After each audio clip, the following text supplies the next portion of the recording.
Streams live, let's go! Hootoo! Hootoo!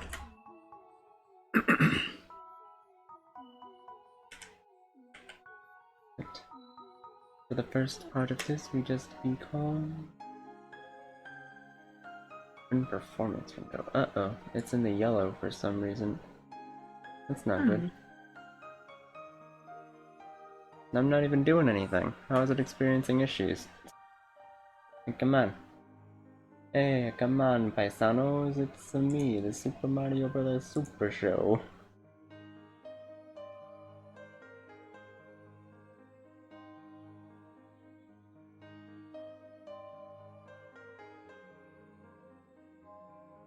It's so weird that, like, the last time I streamed was so, technically recently.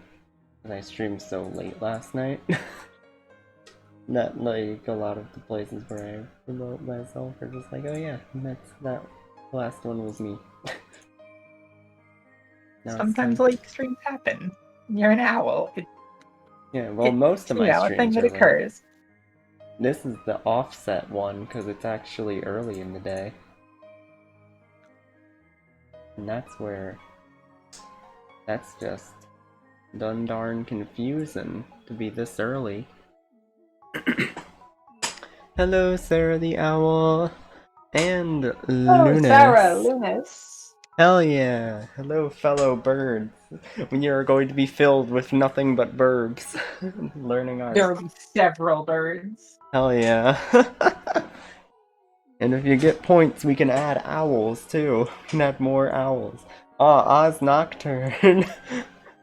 More birds. Hi. We need more birds. All birds. All of them. You Hey, can't tell them hi. it. You follow me? If you don't, you should. There we go. That's what I like to see. I am but a humble loon. Don't worry, I'm also a loon, but in a different sense. Thank you, Oz Nocturne, for the follow, and I hope you enjoy your whoos. Oh goodness, there are several owls being added.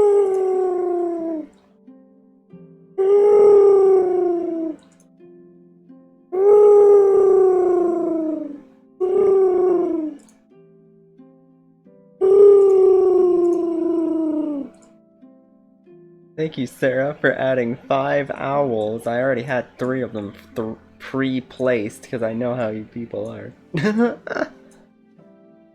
Y'all The addicted to family. owls. We got a family. We have a full family of owls. But there are always more owls hiding in the shadows, waiting to be There revealed. are.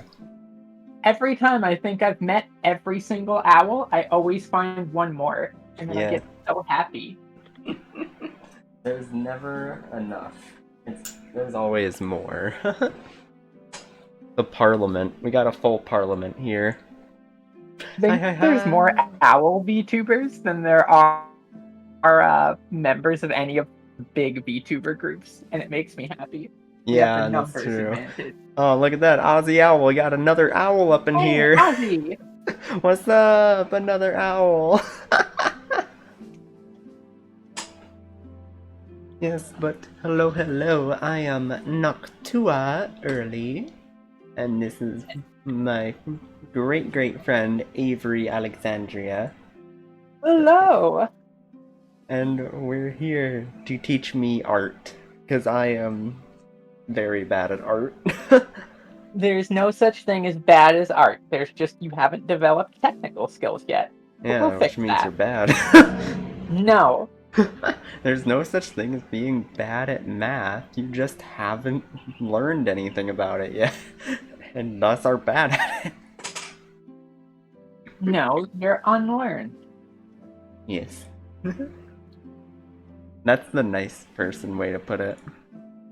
No, it's the correct way to put it. No.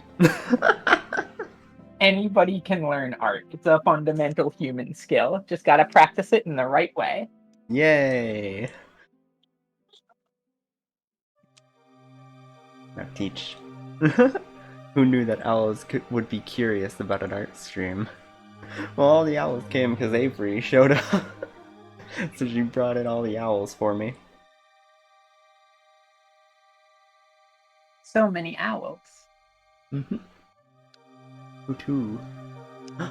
Drawing another owl.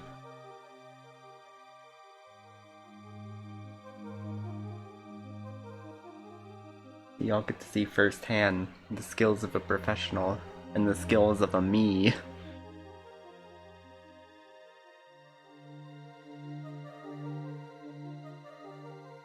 Oh, the fact that it doesn't have, like, my quick undo is so sad. I'm not sure why it, like, is bound weird. I don't know. It could be your tablet, having it bound directly to the undo function rather than Control Z. Yeah, maybe.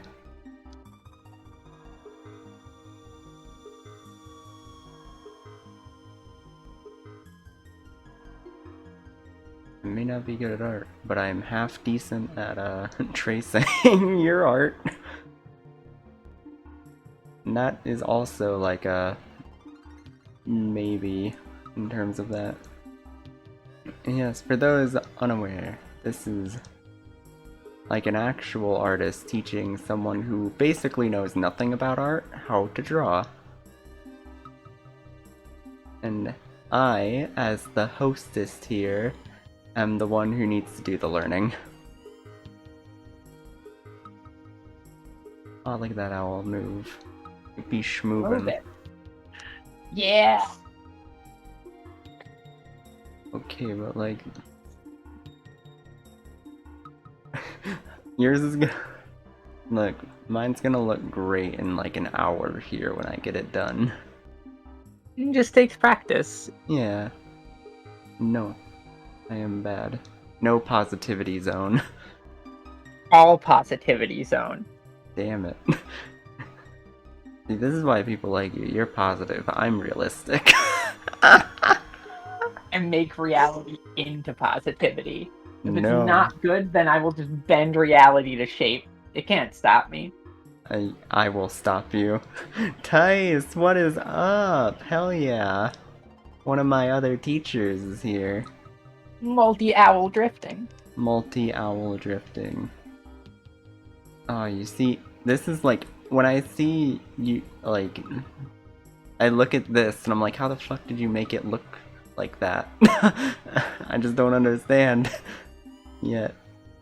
I will learn, but at the moment, I do not understand how you make it look like...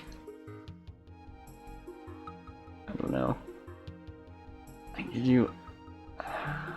How do toes work? Explain to me, how do toes work? I see. So the answer to this question is I guessed and hoped it looked right, and it happened to look right. Oh, rad. Now draw Booba. Shit. That's another lesson. Boba tea. Okay, I'll draw Boba. Boba. Boba. Hell yeah. Oh shit. Ah, I also made mine like way wider than you made yours, so in the tracing process, that's gonna be a hard thing for me to either rectify. You just made them thick. It's fine.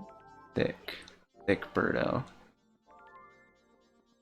There is the boba. For that is definitely what was requested and not anything else. That's true.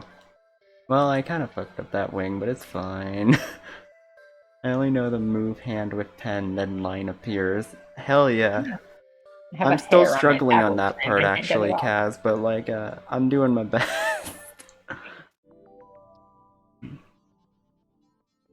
Yeah, so line sculpting is actually a good technique to learn, and I can go over that a little bit later.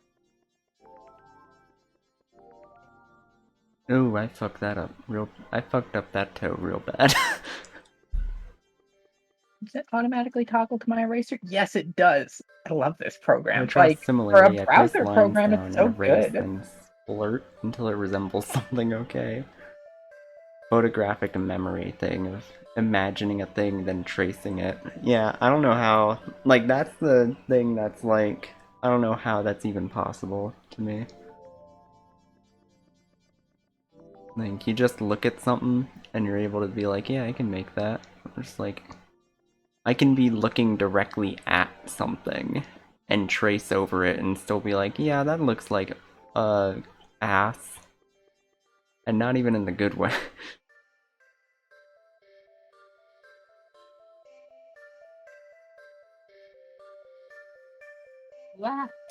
There we go. Hold shift to scale this normally. I Wait, want to eat no. up the entire canvas with little doodles. Eat up Oh my wait, you entire were canvas. referencing from that. Boop. There you go. Yes, I need. But look at that. I kind of did it right. I could fix the eyes. I could Yeah. fix the eyes a lot. Even though that's literally the first thing I made.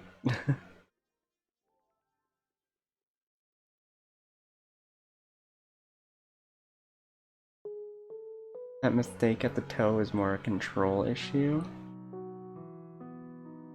I have a lot of control issues. That's why my third wife left me. Muscle memory and stuff isn't really something that can strictly be taught. That's just something that you'll get kinda as you draw more. Yeah.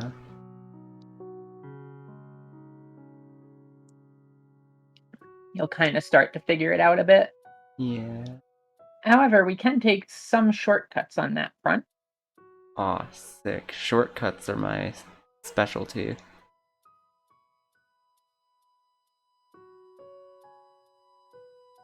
Shortcuts are the best way for me to fuck myself over.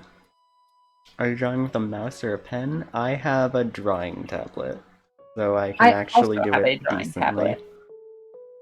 But look at this owl friend. He's kind of like yours, but you know. They're beautiful. Hell yeah. How do you move them about? Oh wait, is it this? Look at that. So on the left side, there's the Yeah. little lasso tool. You kind of just lasso around what you want to move. Yeah. Yeah. How do you make them smaller? So above the lasso, or rather below the lasso tool, there's the box with the 4 little corners. It looks kind of like Yeah. Oh, yeah, yeah. this.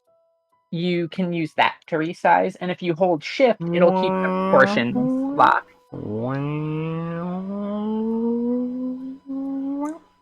Okay.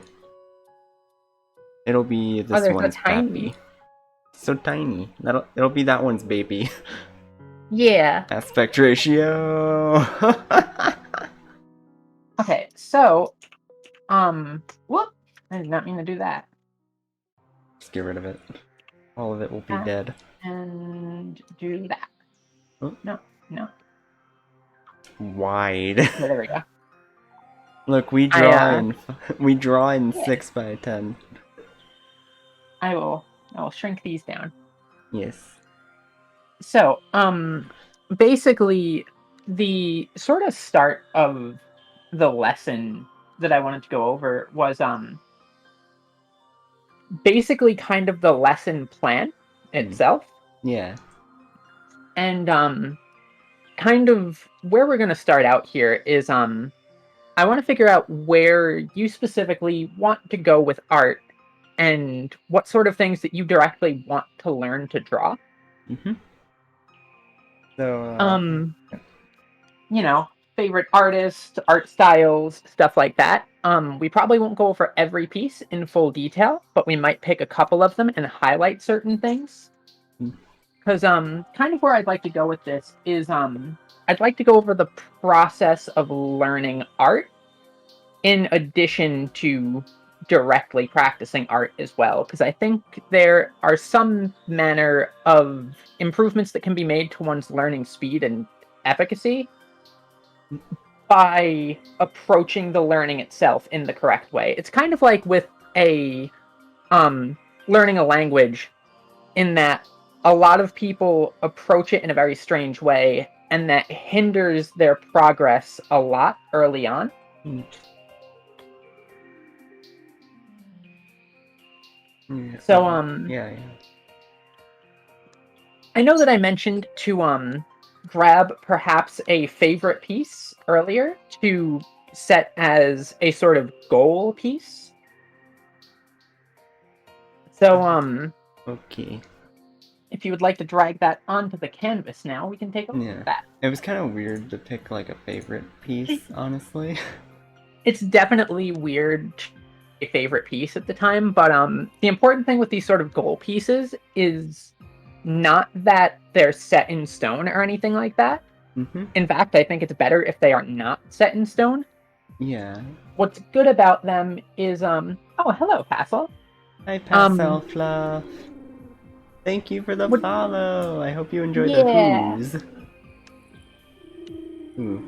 Because basically, in the best way to explain like what I want to learn and the art that I want to go for is that I want to be able to draw myself mostly and draw like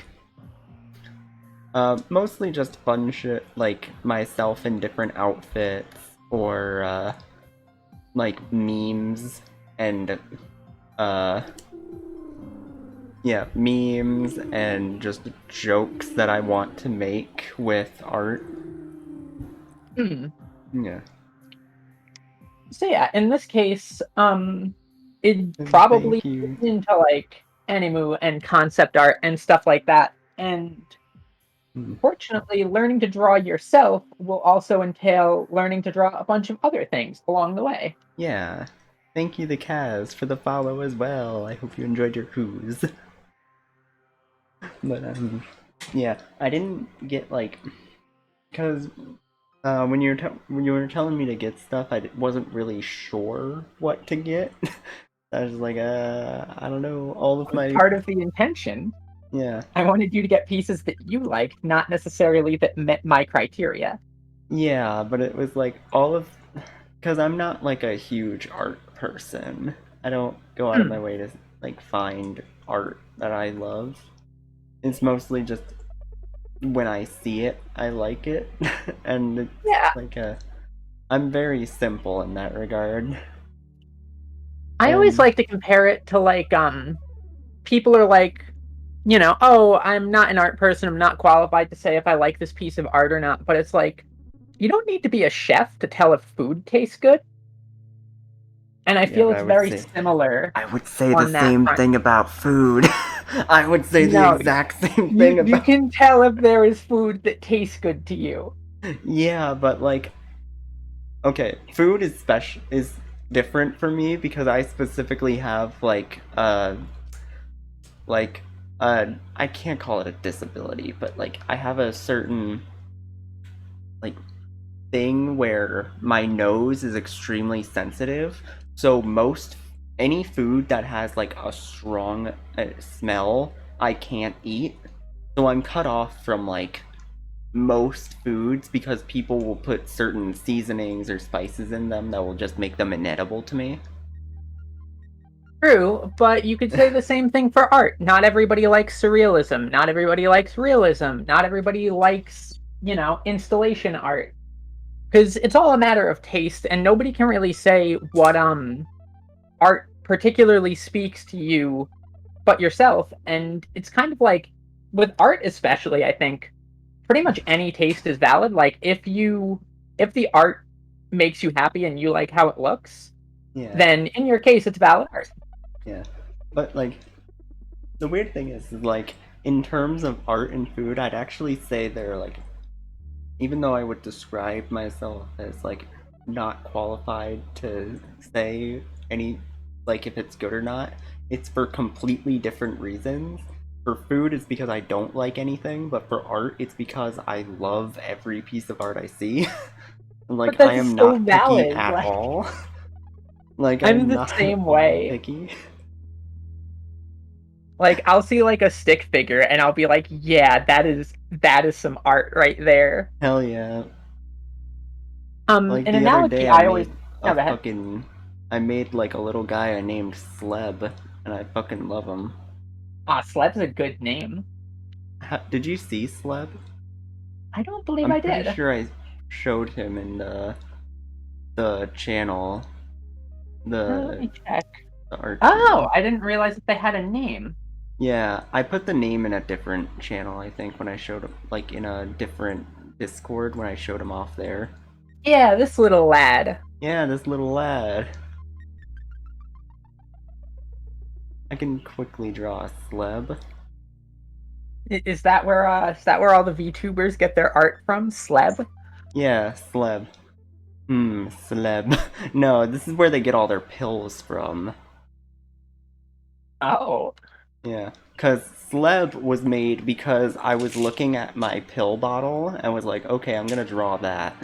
And then I Oh yeah, made I this. can see the elements of the pill bottle like kind of in here. Yeah, and when I drew that, I was like, that kind of looks like a long eye. So I just made another one and then a body for it, and I was like, it's Sleb. He's a See, you're pharmacist. already moving towards abstraction and surrealism. Yes. He can unscrew the tops of his eyes and consume pills through them. He's a pharmacist, so that's where he gets all of his pills, and if he ever gets caught and he'll have to flee the state because he can't afford to go to jail again, but for now he's been able to get away with it pretty easily. Only again now. Yeah. I fucking... What do you see? This is how... This is... like, the exact style of how my art goes, is me just being like, yeah... you know, I start with a simple shape, and then I'm like, okay, I'll just make some dumb bullshit. There's nothing wrong with that. Like, half Well, of my favorite pieces I've ever done have started with me being like, I'm gonna draw a line like this, and I'm like, yeah, I like that shape. What can I make out of this? yeah.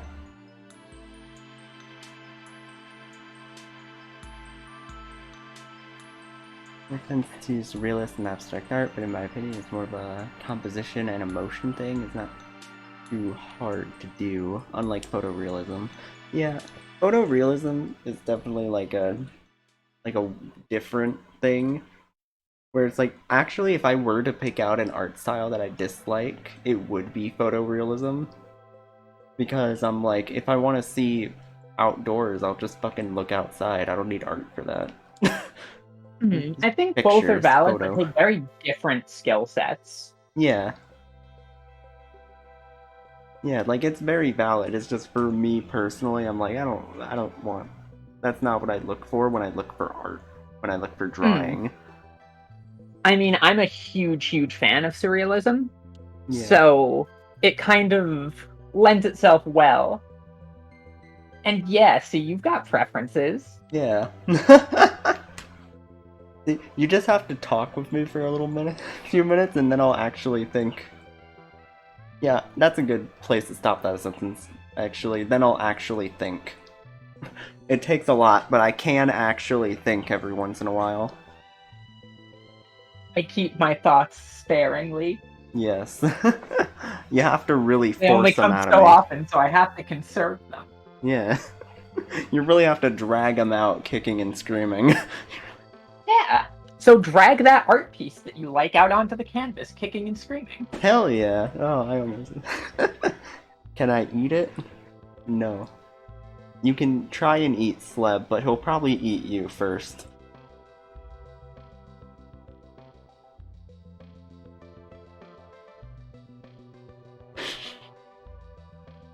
But, oh yeah.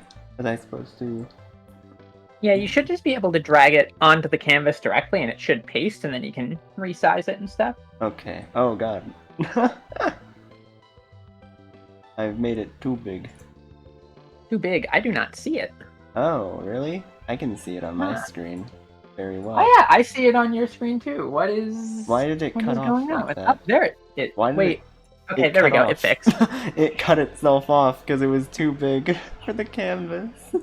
That's fine. This will do well enough as it is. Yeah.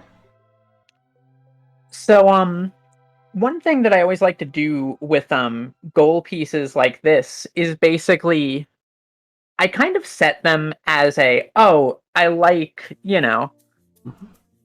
various different aspects of a given piece, and I sort of try to take a goal piece and figure out what specific things about that piece are the things that I like about it, and basically what I can sort of pull away from that piece to bring into future pieces or use it to inspire various pieces of my own. Like maybe in a certain piece, I really like the way that they did the lighting, or I really like the pose composition, or I really like how they did the eyes, or stuff like that. And I can kind of pull these aspects out of an individual piece and look at them in more detail. And that's kind of a good way to bring yourself along on like a path of learning different things, because as you start pulling apart the piece, you learn different things that you like. Basil, you joke, but that is a completely valid route. Hell But yeah. Bacon and like you'll pull out, pastel just talking about boobies. it's correct. Yes. But you'll pull out these different aspects of pieces that you like, and you'll learn things from them. And in learning things from those pieces, it also helps you kind of look for other pieces that have similar things. Because, like, you'll be like, oh, I really like how the eyes were done in this. And, like, you'll start drawing the eyes, and you'll look at them in a lot of detail, and you'll start to notice eyes in other pieces. It does take a lot of knowledge of art, which is why I'm sort of going to get into basically the art of observation. I think is the core fundamental of art, regardless of if you're doing like abstraction or surrealism or going for photorealism, and everywhere in between. The art of being able to observe things is an extremely core aspect to art. um because not just in terms of, being able to pick out like, oh yeah, here's like this shape in the thing, but like also just being able to tell various things that you like about a piece. Because I see a lot of people talk about like the fundamentals of like, oh, you need shape and form and stuff like that, and like, yeah, those are skills that help, but the way that you sort of learn those is by observing them. Kind of like how like the best way that I could sort of put it is these things like shape and form and stuff like that. They're almost like grammar points would be in a language, and grammar is really useful to a language, but the thing is you don't learn a language fluently by drilling grammar all day. You learn a language fluently by speaking it and using it, and the grammar that you learn underlying it kind of helps give you the building blocks to start using it a little bit more confidently, but you get the actual ability and confidence in what you're doing by using it. Hmm. Yeah. So Yeah. basically the main thing about this like goal piece Oh no. is to kind of just look at it as a whole, and we'll dissect this piece a little bit further in as we go on to things. But for the initial sort of learning process of this, it's probably best to start with something similar. And yeah, I would agree with Nova. Tracing various shapes and stuff can be a great way to build out muscle memory and figure out where, you know, how different lines flow, because you can like trace the wings here and figure out where Hmm. like the motions go and where your wrist needs to turn. And that's a great way to build that muscle memory that you mentioned that you lacked. Also, Yeah. yeah, Nova again with a great point. Um, Anybody who tells you to not use references is wrong, and I will fight them. I don't know. Some people Usually the think some people, real dumb shit. yeah, like I'll very often see people who are like, "Oh, I never use references or stuff like that," and like a lot of the times it's just outright like a lie, and they do use references, and they're just trying to like hype themselves up and be like, "Yeah, I don't need references to do this," when like they very clearly use them. But like also a lot of the other people who I see doing this are people who have kind of hit a wall art wise and refuse to get better. And yeah, like there's a lot of the times that like I won't use reference. Um Even though I probably should for some things, but like Yeah. a lot of the times that I don't use reference, it's because I have a very good grasp over what the thing looks like already from seeing it or drawing it so many times that you kind of at that point almost have a mental reference for it. But like if you go up to some random person and you're just like, "Hey, draw a motorcycle from memory," like they're gonna have a lot of trouble with that. Yeah. Draw a motorcycle from memory. It's like, okay. Oop. Oop. Or not everybody's drawn or not everybody's ridden a motorcycle, but like make a bicycle. Oh, that's gonna be just as hard for me. I am already bullshitting this entire motorcycle idea. That's fine. Oh, why did I choose to do this? This was a mistake. It's not a mistake, it's a learning experience. Yeah, learning this experience that I don't know how to make, and that I don't remember what a motorcycle looks like. That's the point though. That's why references are kind of like just so important is that you really don't like a lot of the stuff that you think you know how it looks. Like genuinely we have no idea how it looks. Our brain just looks at it and goes, "Ah, that's a motorcycle all right. A real cycle of motors." And it's like we have no idea what these things look like, and that's kind of where reference comes in on these things.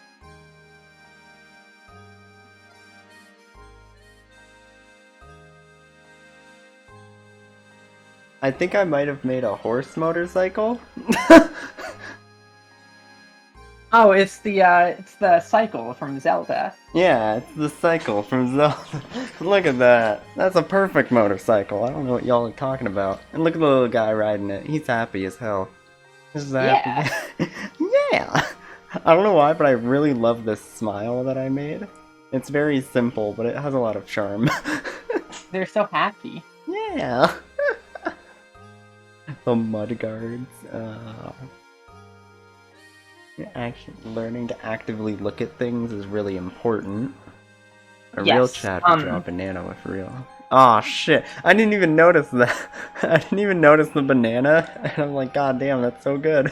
What the fuck? But yeah, like the point is learning to actively look at things is really important. Not just in the sense of like breaking it down to draw it, but just like in general, like this is something that I have happened to me all the time where like I will just be walking down the street and I will see something and like a specific shape or like form in the distance will kind of catch my eye just because it's something you kind of get used to and do almost subconsciously later. Uh, Bye bye, Passo. bye bye, Paso. Thank you for coming. And Thank you for being here. This is a great stream so far. yeah. You'll kind of get more and more used to doing this as time goes on.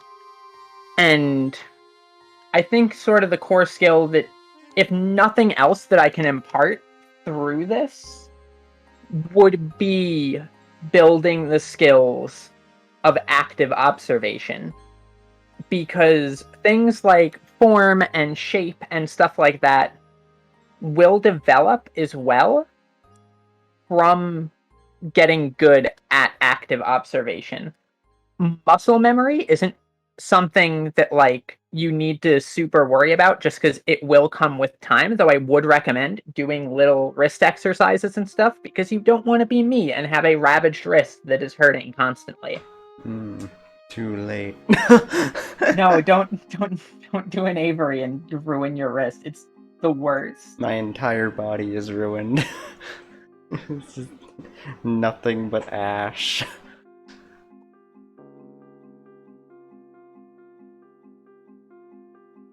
But Tish.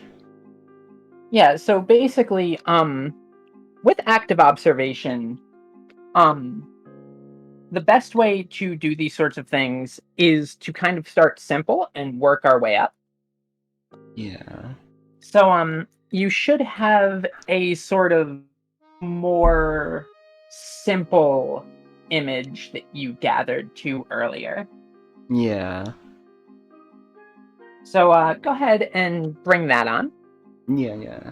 You want the simple image, not like. Yes. Okay. We'll start with the basics and work up from there. I have this document I titled Pineapple. That is definitely, in fact, a pineapple right there. Yep, it is a pineapple. I remember posting it on Twitter and saying something like, I love oranges. So it was like a triple layered joke that only I would get. I was like, hell yeah. Those are good though. So there's a couple things with this to sort of look at immediately. The first and foremost would be the overall shape of it, right? Mm-hmm. And there is like the matter of learning. Basically, the way that I like to do this is I like to draw it once, just kind of going in. And you can use the little eyedropper tool to color pick if you would like. Oh. And that can help with. Wait, what? You know. Eyedropper. It's a little eyedropper, yeah. It looks kind of. Is that how you color pick? Yes. Why can't I draw on my canvas suddenly? Okay. Oh, it's because I have a selection. I knew that. It's because I want to work. I know that. So what I do is I just draw it. Yeah, for the initial attempt, just sort of take it and draw the shape that you see. Okay. Application settings. Shortcuts. How do I need the undo shortcut. It's Control plus Z, but like this should be the Control Z button, but I think it only counts it as the control button. Because whenever I press it, it says it says I'm pressing the control button. Would you be able to just hit it on your keyboard normally, perhaps? I guess, but like, it's not as quick. And yeah, it's definitely more inconvenient. Okay. Whoa, that ain't even line art. Not even doing the line art. My good old pear.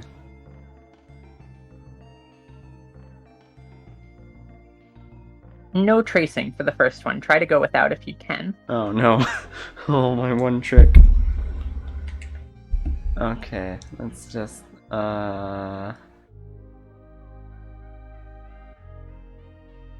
wait, so should I do and don't be afraid to like have it not come out quite right or like perfectly accurate or stuff like that. Yeah. Just sort of go for the shape that you see, and we'll learn from there. Okay. Maybe I should make the wheel. Is that helping? It is. Okay, that shortcut does work. Yeah, so using your hands to get measurements is another great way to do things. And like you'll see when I go and bring this over the pear in a minute, like mine is going to be way off scale.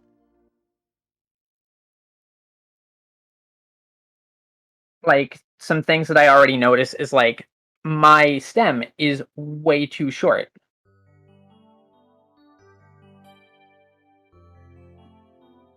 Okay, and then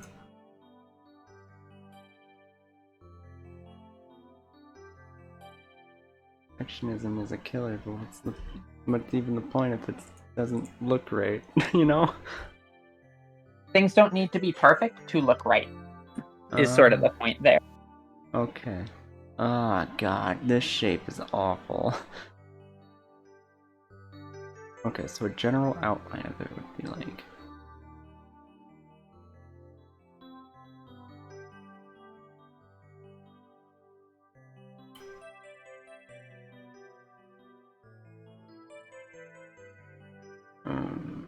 it's gonna be a lumpy boy.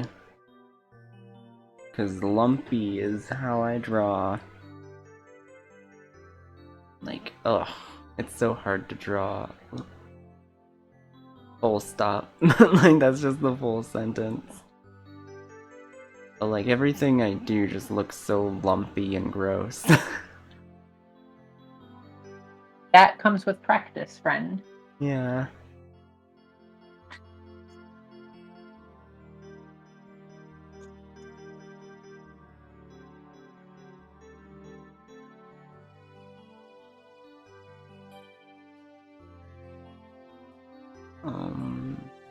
Have this part be a little thick boy. Oh, look at that thick boy. It's a thick ass boy.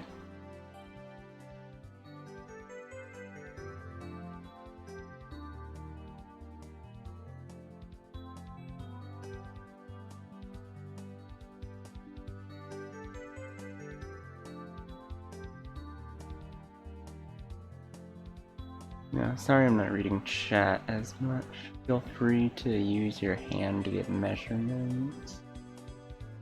Yep. You do art, sonic music hits different. I don't even hear the background music because that's just playing from the Streamlabs.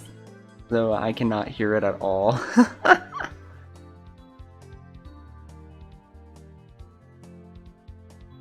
No, it doesn't have to be one stroke. I did read that, and that is why I stopped having it all be one stroke. Yeah, doing stuff more consistently in like more singular strokes and stuff, again, it's just something that comes kind of more with practice. You'll get better and better with that as time goes on. Okay. This is what I have made. Okay. So now what you want to do with this, right? Yeah. Is you want to bring it over onto your reference image if you can. You might need to select it separately if you drew it on the same layer. Yeah. Because I don't even know how to do different layers yet. You haven't taught me that. Oh, over on the right side of the screen, there's Yeah. a little page button above the trash can. You can do that to make a new layer. H button. Oh, yeah. Oh, okay. Let me circle this hairy boy. And then move it. What? Wait, why? Oh wait, I'm on layer 8 now. I'm dumb. There we go. And it doesn't really work, cause oh. Well, your pair would still be drawn on the same layer, so for now, just on the right, reselect the layer that has the pair on it by just clicking on it. Okay. Yeah. And then just take the lasso tool and just kind of I'm cut the moving pair it. out, and hit Control C. Control to C. copy. And then go on to your new layer that you just made and hit Control V to paste it.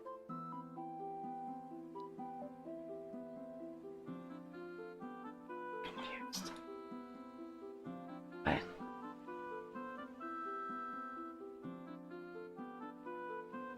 Okay. Okay. I have made it. And now what you can do is on above where the page is, there's a little 100% next to an opacity meter. Oh, okay. Turn that down a bit to maybe like 40%. Oh, okay. And now you can drag your pair on top of the other pair and see how it holds up. Okay. It looks like garbage. It does Nailed not it. look like garbage. I nailed These are it. things that you get used to. Oh, fuck, why But is it moving the whole thing? you drew a very fine pineapple. Yeah, that's true. This does look like a good. Looks pretty pear to me. Ah, oh, damn it. I was trying to draw a pineapple. I love oranges. But yeah, like so the initial thing with this is just to see kind of at a glance how your eye is picking up the shape. Yeah. And from here, now you can sort of refine what you've got. Because you can look at it and go, oh, okay, so this area of my pear doesn't line up. So, like, for example, looking at yours, the stem is a tiny bit too short and a bit too thick. Yeah. I mean, a little. And, like, you don't need to necessarily worry about, like, all the little details, like the little dots all over the pear and stuff, too. Yeah. Because, that gets kind of away from the purpose of this exercise. So move that back out from next to the pear. Okay. Oh. Uh. And now, kind of what you want to do is you want to take the shape that you have made, and I would agree with Nova here. This is pretty good that you've got here. So, you've got some things down really nicely with this. So like here, for example, it would help if I put this on a layer that it can actually be seen on and clear my selection. So like here, for example, right? Yeah. With this is a good eye for shape because this is a very subtle indentation here. Yeah. Because I can notice things like that, but I can't, like, recreate them. Because whenever I do, that's I where practice comes over-exaggerate. from. Like, I over-exaggerated that, kind of thing. Do a try line And that's art instead okay. of painting. Are we painting? Yeah, we'll do a line art one. Yeah, this would be considered digital painting. Oh. We're not doing any line art phase or stuff like that. I am actually also mostly a line art artist myself. I don't do digital painting very much. But it's mostly I felt like removing the line art would kind of streamline the process here. So basically we can do a line art version of this too in a second, actually. But what I would do is sort of look at the shape that you have. Yeah. Now that you have a base shape, and look at the shape that's here on the like actual pear itself. And now what you can do is you can basically add on, and this is sort of why I went for the like more painterly approach. What you can do now is you can add on to your pear with color. So like you could come in here and like thicken a part out or stuff like that. Okay. And you can kind of start refining the shape. Because you do not need to have everything perfect on the first go. In fact, 9 times out of 10, it will not be perfect on the first go. Oh, and the pear, like, changes color throughout it. That sucks. You do not need to worry about that part quite yet. Mostly for now, just work on the shape. You don't understand. I will worry about that part to an over amount of excess. It's mostly that's kind of a later step. Yeah.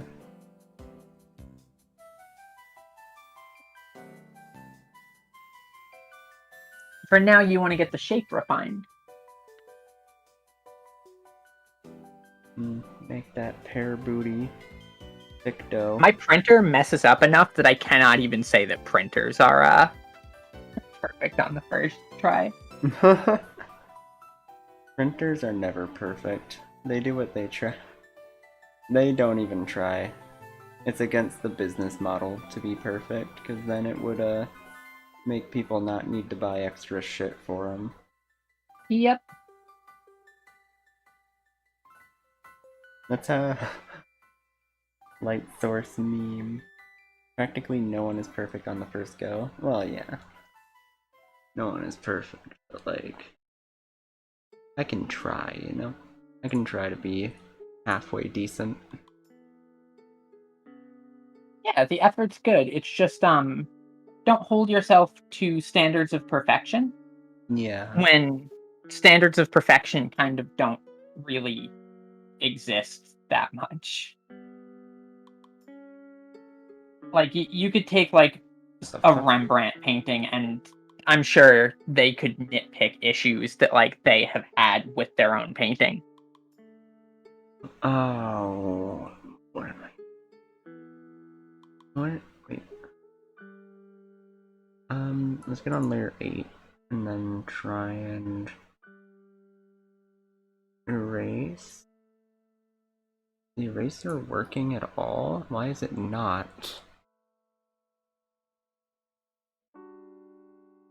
Like, Do you have a selection? If you do, hit Control D to deselect it. Control D to deselect it? What do you mean? If you have like, you'll see if you have a selection, there's like a little border effect that looks kind of like little marching ants. Hmm. You'd only be able to draw in that area. So if there happens to be one of those on your canvas, just deselect it. I don't see one. Yeah, but like it was drawing fine when I had it on like the drawing thing. Like, Hmm. Do yeah, you now not it'll. have a layer selected? I do though. Like, see, it's drawing fine, but I want to erase it. Hmm. Oh, Tua, I know why it won't erase it. What? You've got the other layer below. Turn off the top layer. So like you'll see there's a little eyeball on it. Yeah, turn off the top layer, but that's the one I'm drawing on. Then turn off the bottom one. Okay. But then I need that for the other Oh one. no, there's still a border around it. Because what I thought was happening was that you were erasing the layer above and the layer below was just showing through. Yeah, no, see? I'm using this eraser and it's not doing shit. But then when I draw, it draws fine. Huh. That is weird. Does the eraser work if I erase? Yes. Um. Hmm. What are your settings on the right? Reselect the eraser real quick. Okay. Um. No, I'm not seeing anything in your settings on the eraser there that would make it weird either. Um. Like, it did erase on this layer, I think. Nope, now it's not anymore. Now it's not erasing on this layer either. Okay, when Oh, I... it's erasing on the layer below. Okay, so what happened was that you had the wrong layer selected. No, no, no. No. Because only when I selected this layer did it actually start erasing this one. But if I Yeah, so switch now if over you to layer 8, the eraser doesn't work. really, that's oh, I see what happens. You see how there's a little padlock on the layer 8? Also Control Z so that you get that back. Oh, yeah, yeah. The pair that you just super erased. Yeah. Because you'll want that. I'm a Oh. big fan of not working destructively with our art, because we can then go back and reference things. Yeah. Unlock? How do I unlock the layer? Yeah, so because there's that little padlock there, if you look above the layer palette, below where it says normal, there's a little padlock icon. Yeah. Or you can right click it and hit lock unlock.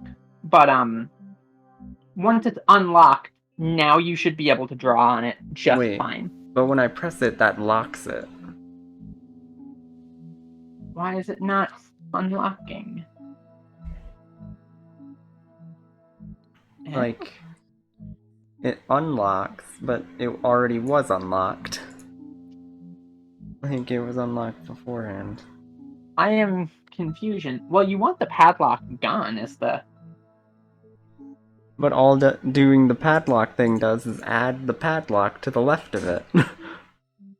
yeah, is it Is that the clipping group? No. Um, let me Yeah. mess with my own layer here and see if I can figure this out. Control C. Oh, New wait. layer. Control V. I think I got it. I think I've... Oh, what's it?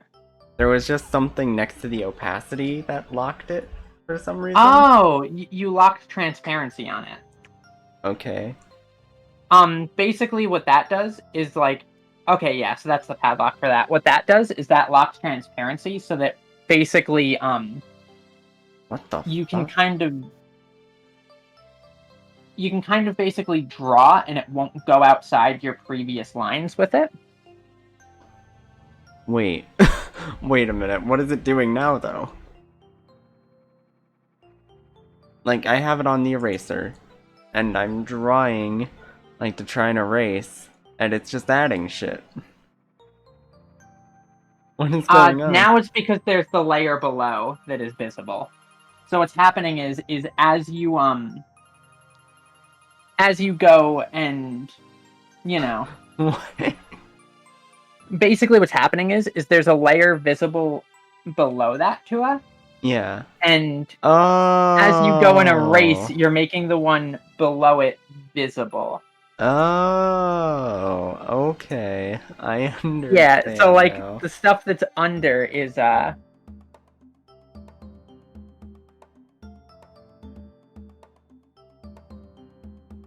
This is weird. Welcome to Tua Learns Art, where half of it is just going to be learning how the settings work for the the art machine, the program. it's important to learn these things. Yeah. Okay. Okay. Now this looks decent. Okay, now I have my pen tool back. Yeah, so see, you can already see, I'll quickly turn off my pairs. Yeah. You can already see, like, the shape is starting to come more into form. So one thing that I do sort of notice, and this is perfectly okay to have done. Yeah. Oh, there it went. Was actually the little line that you had. Oh, that was just because, like, during my erasing fiasco, I put that there by accident. Ah. Mm-hmm. Yeah, because, like, you'll see here, like, if I go and drop my opacity, I might need to rescale this a bit just to get it, like, on scale here. Mm-hmm. So, like, you can see, my shape isn't really perfect either. My pear is off scale, because, like, if I have the stem to scale, now my pear is way too big. Yeah. If I have the pear to scale, it's off kilter. Hmm. So what you can kind of do after you figure these things out is you can go and refine your shape a little bit, and you don't need to make it perfect. It's mostly just about kind of building a skill set for recognizing where your shapes are and kind of how it sort of is just training yourself to recognize the different shapes. And by doing this, and you don't need to do this all the time or anything either. I personally find, like, still life stuff sort of boring to do. It's good practice, but not the most engaging of art, which is why we'll move on to more interesting pieces closer to what you would like to draw. You know, pretty much right after this. Yeah. It's just that fruit happens to be a relatively straightforward thing. Yeah. Not necessarily in terms of, like, shading it or stuff like that, but just in terms of, like, pears have a simple shape to them. Yeah. I have it decently close at this point, kind of. Yeah, so you're getting closer, and you've got basically the process of it down. Like, your pear might actually be closer in shape than mine is now after the refinement. Hmm. So, basically, the whole point of this exercise is mostly just to get in the habit of kind of looking at a shape, figuring out how the shape is constructed, Hmm. and then learning how to replicate that. So one thing that I like to do a lot is I like to do oh hello Ant. Hey, Um Sundered. So, I like to do comparisons of so like as it was mentioned earlier, you can use your hand to take measurements. yeah. I sort of eyeball it and then I'll go like, okay, so like this is about this long, which seems to be about as long as the stem, but a little bit shorter. Hmm. And I kind of try to keep those in mind while going. So, like, if I were to go in and refine this a little bit, I can see on mine, like, this end here was a bit too long. Hmm. And you can kind of slowly sculpt things into a shape from there, but that's just the basic process of that. Um, so now what we can do is we can shrink these down or hide these layers or what have you with those. Yeah. First, let me. And for this, you do not even necessarily need to draw the stuff.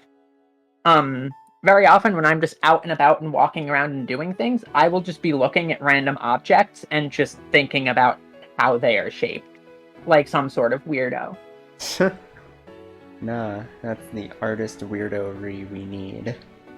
It's like, I'm not staring at you because I'm weird. I'm staring at you because your clothing had an interesting fold that I was struggling to draw the other day and I want to see how it works. Also because I'm weird. Damn, girl, where are you going with that fold? Like, it's really funny because, like, it's not even something that you do consciously. You will just accidentally end up staring at things, and it's like, why are you staring at me? And you feel really awkward being like, just thinking to yourself when, like, they notice, like, the reason I am actually staring at you is because your jacket caught the light in a cool way. Yeah.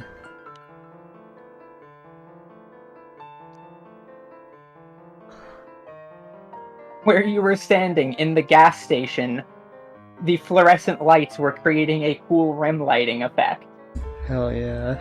Oh, see how close that is now to us? um, decently close. Yeah.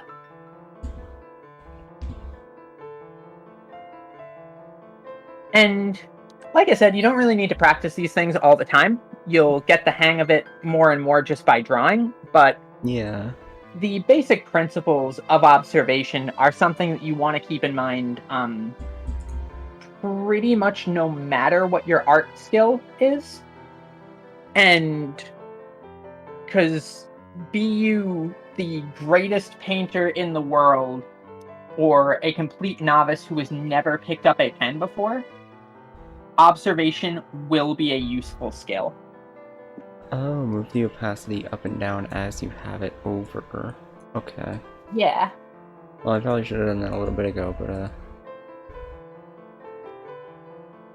And this way you can sort of see it transfer between the two images.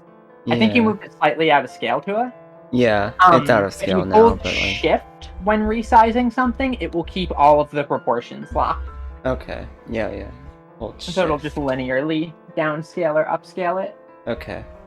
So I'd control Z it back to full size, Oh, okay. just so that everything's back in scale before it got resized. Okay. And now you can do it.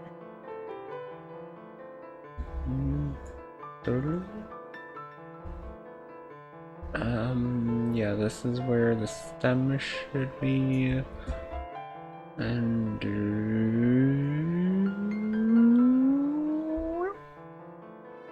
ooh. Except for this, there's this like little part of it on the right that I hate, but other than that, it looks pretty good actually. Yeah. And like you can also compare it to like your first one as well, and you can see the refinement that you made with it. Yeah. Hold on. Pear got a dumpy. Hell yeah. Let's just get rid of this part a little bit. Get rid of that a little bit. Perfectionism is my ally, not my weakness. It is my weakness. Perfectionism is a curse, but basically don't lean into your perfectionism too hard. But for Yeah. stuff like this, it can be a useful tool to exploit for yourself in terms of building your observation skills, because you can look at the pair and you can look at your pair, and that inner perfectionist will be like, hey, that shape's slightly off. Yeah. Hey, that's not good enough. How dare you? However, That like I said, it can be an okay tool to exploit just in the sense of like noticing where things are slightly off. However, Yeah. don't punish yourself either for like making mistakes and having things slightly off, because like for example, the first pair was more off than the second pair, but with a bit more refinement and kind of just looking back and forth and refining things slowly and sculpting down the shape, you can get much closer to the shape that you're looking for. And this process is called line sculpting and is very useful for some things. Yeah. And yeah, that's a very good motto of like, is this recognizable as the thing that I was trying to draw? As opposed to, is this the exact photocopy of the thing? Because like, if I want a picture of this specific pair, I will just take a picture of the pair. Mm-hmm. You can find it off Google very easily. Yeah, like Google's got my back if I want an exact picture of a pair, but like if I want to add a pair into a piece, like, can I draw something that's recognizable as a pair?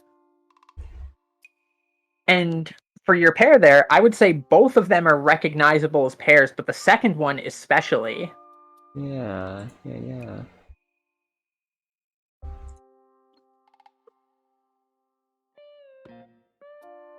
So now what I think would actually be good, because you do want to Mm-hmm. learn more anime styled art so that you can draw yourself. Yes. So go ahead and drag in any picture of yourself of your choosing. Okay. Let me get these pairs out of here. Yeah, you can just click the eye next to the layer and you'll hide them. Oh, yeah. Oop. And then I will make new layer. How do I make new layer? There we go. Let me just get... Oh, that's a huge picture though. That's gonna not do well when I put it on here. I didn't think that it would matter what size the picture were, but it seems like it will very much matter. It's okay. We can work with what's cropped too. Yeah, because like, look, it cropped every... You get my face, that's it. So if you go up to the edit, Edit? no, that won't do it. This might not have a full resize thing, and the Control T hotkey for just resizing it does not necessarily work on this. So for now, we can just Okay, actually, I'm so sorry, but my stomach is acting up, so I need to use the bathroom real quick. I will be back. Sure thing. Yeah, even though I just went for the stream, I'm sorry. No, it's okay. I've got things covered here. Okay, thank you. Yeah. So while Tua is astral projecting to the restroom, if there are any suggestions from chat over things to cover and stuff like that, I'm more than welcome to hear them. Or I'm not exactly like I have no formal education in education. I'm just somebody who's drawn a lot and has sort of stumbled my way through a lot of these issues and like stumbling points and stuff over the years.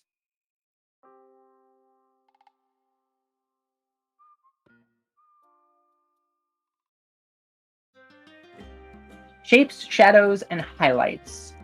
Those are things that I will probably get to in perhaps a little bit, just because I think shape we've already sort of started covering, but I feel a fundamental understanding of shape is kind of more important in the short term for like learning the basic of how something is shaped before learning how the light hits it necessarily.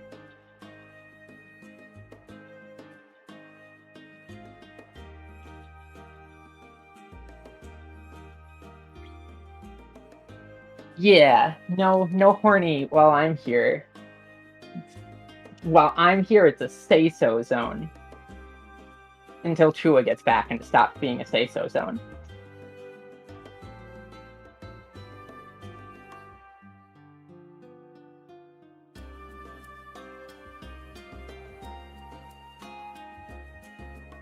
So, like, the thing with rendering that I always find just sort of weird is, like, you don't necessarily, at least in my opinion, maybe I'm wrong on this, you don't need to be good at rendering to make good art. A lot of the best art that I've seen has absolutely no grasp over rendering.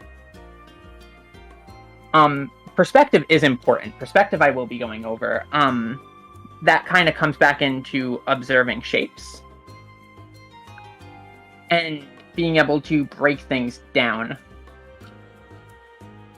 Oh no, foreshortening. No, not yet. Forbidden. Foreshortening is not yet. Too much.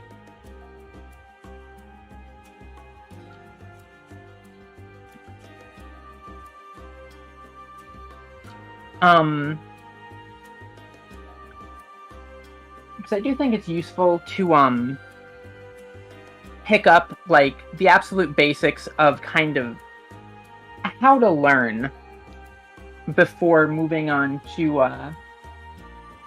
I've had to do fisheye perspectives before, and I don't think I ever want to do them again. That was possibly one of the least fun pieces I have ever worked on in my entire life. It was a nightmare. It was the worst.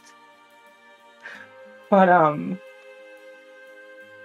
like I think it's important that the basics get sort of picked up on first and foremost. And learning how to learn, in a sense, before focusing on hyper specific things. But I think we've mostly covered at least the basics of like, you need to learn how to like observe things.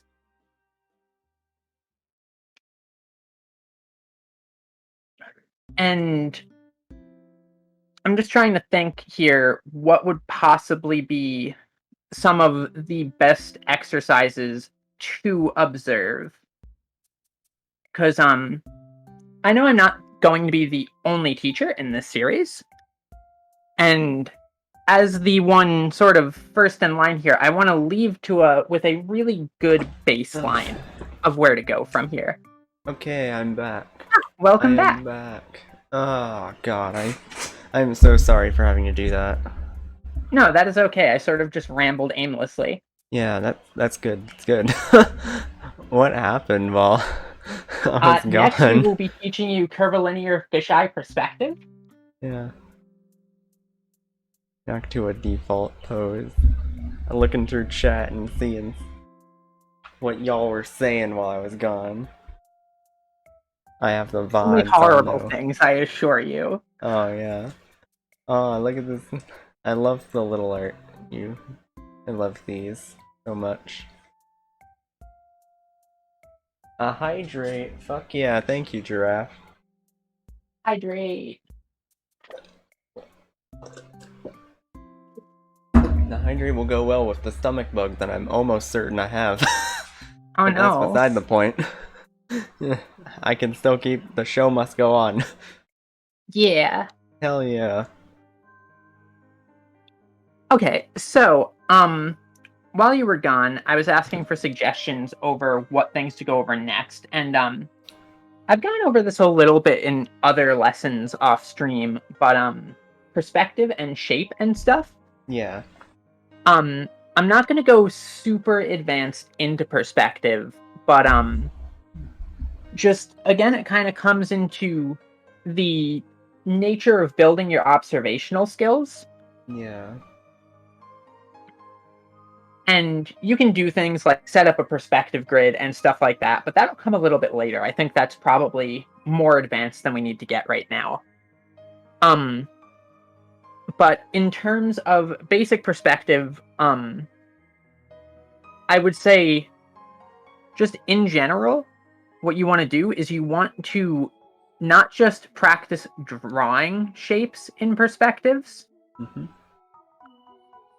but also look at why shapes like are the way they are in perspective, and look at shapes that are done like in 3D or in real life or stuff like that, and observe how the lines of them change.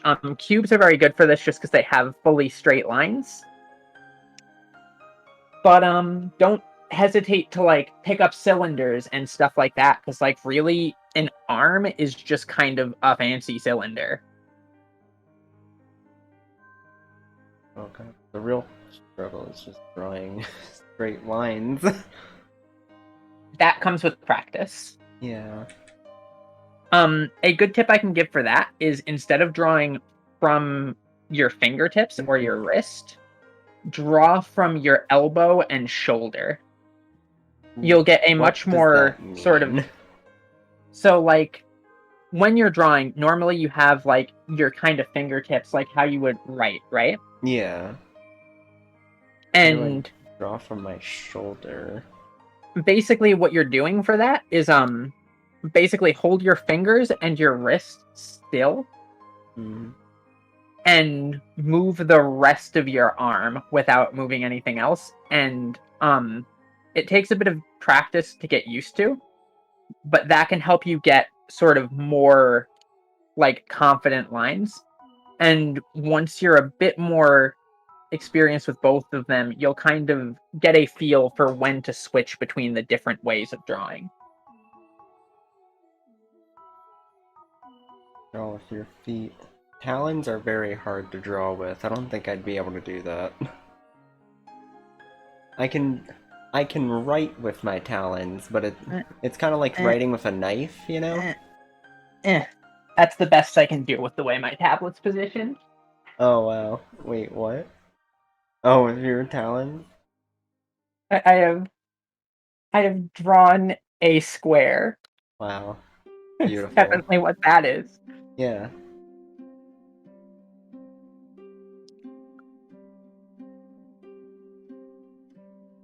Okay, so right with your arm and not your fingers. That's really weird for me. I don't know how to do that at all. It's definitely something that takes a lot of muscle memory building. Yeah, cause like my natural instinct to just use my like the fingertips. Like I can't just Yeah, not use just them. it takes practice. Like the best way to think of it is just lock your fingers and wrist entirely and Oh, just move your shoulder and arm to like do the drawing. so you're moving like your hand essentially, because like if you're not Yeah, but moving your without wrist, pivoting your wrist at all in this sense. okay, that is that I understand. Yeah, Like or like moving moving your your fingertips or shoulder was stuff like, like what the that. fuck do you mean move my shoulder? Like, Well, the thing is like when your wrist and fingers are locked, that's basically what you're doing. Is you were drawing from the shoulder and elbow rather than the wrist. yeah, And you can kind Move of... up slowly. Move your fingers to your wrist, then to your forearm.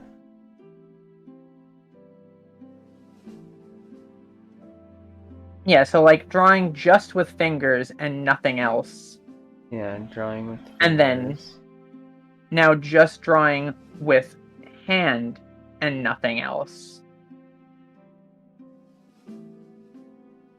And then drawing with just the shoulder and elbow. Learning this early on is a good thing to know, just because this is a lot better for your wrist in the long term. And trust me, you do not want like the RSIs from drawing. They are not pleasant to deal with. Okay. That's still gonna take me a long time to actually like really understand how to do, because like I can feel my fingertips moving no matter what I do.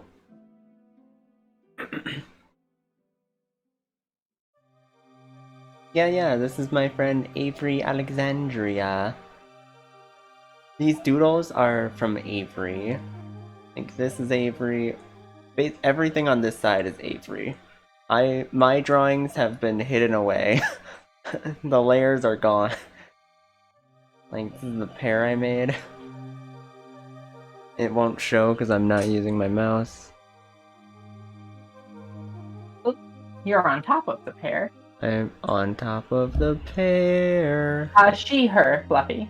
Yeah. Yeah, she, no, her. they is fine too if you're more comfortable with that. I don't really mind. There's the pear. Yeah. It's Avery. apparent that you've been improving. Yeah.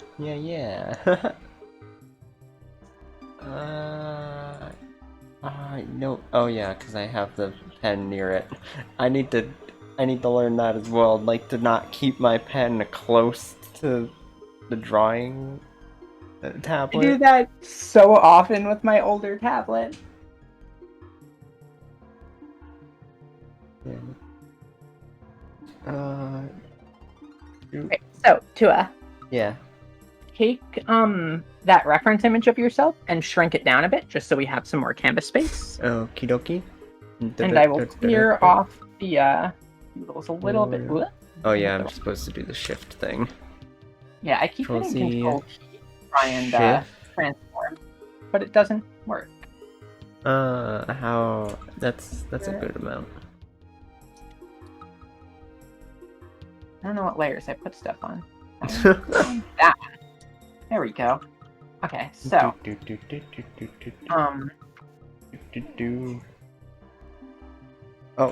god damn it. Wide Tua. No, I just like Control Z'd what I just did, and now I'm back to being big. Okay, there we go. That's probably about a good size. Yeah, make this opacity. Too wide. Opacity. Is it? Do you call the Sonic level opacity zone or opacity zone? That's a good question. Okay.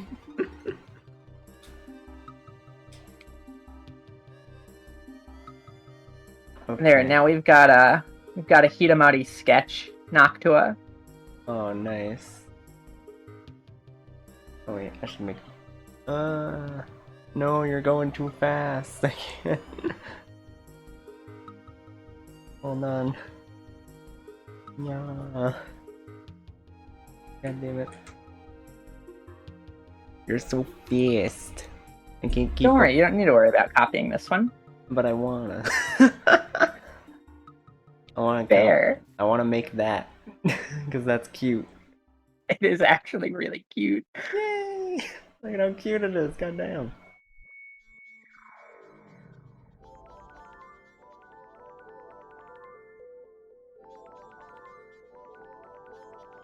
Have you assert some dominance here? Yes, as I always should.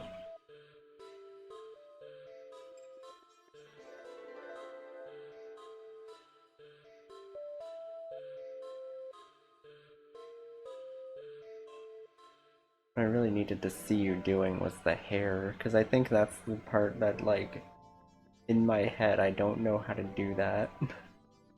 So the thing with the hair is basically I sort of do it in clumps where like for example this little like quote unquote ear or horn type hair, I just kind of do like that for it.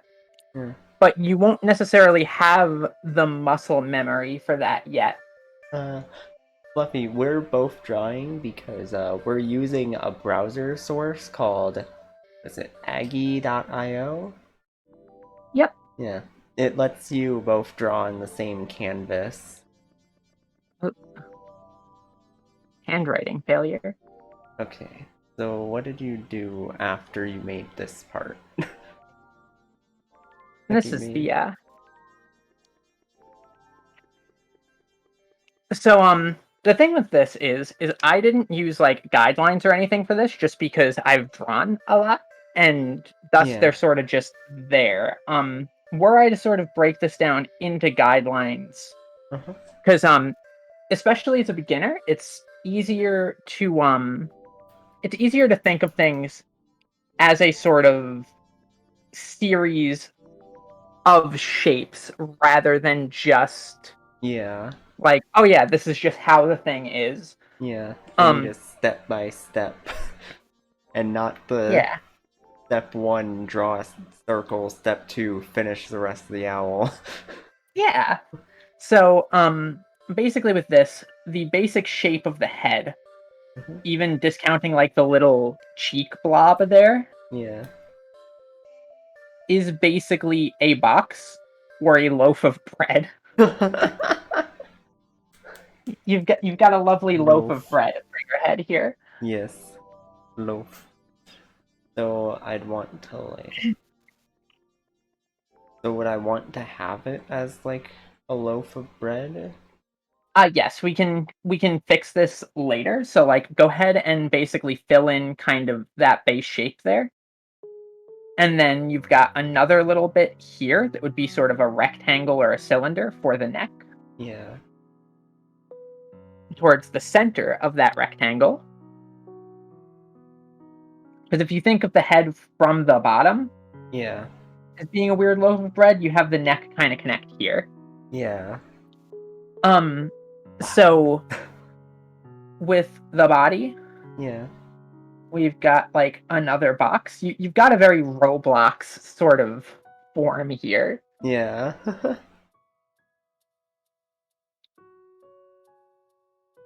I'd say Minecraft, but you're a bit too wide for that.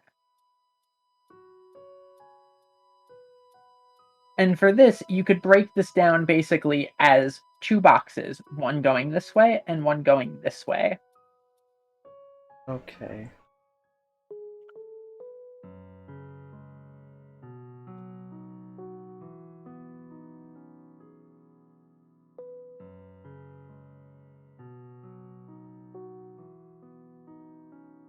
And once you have those,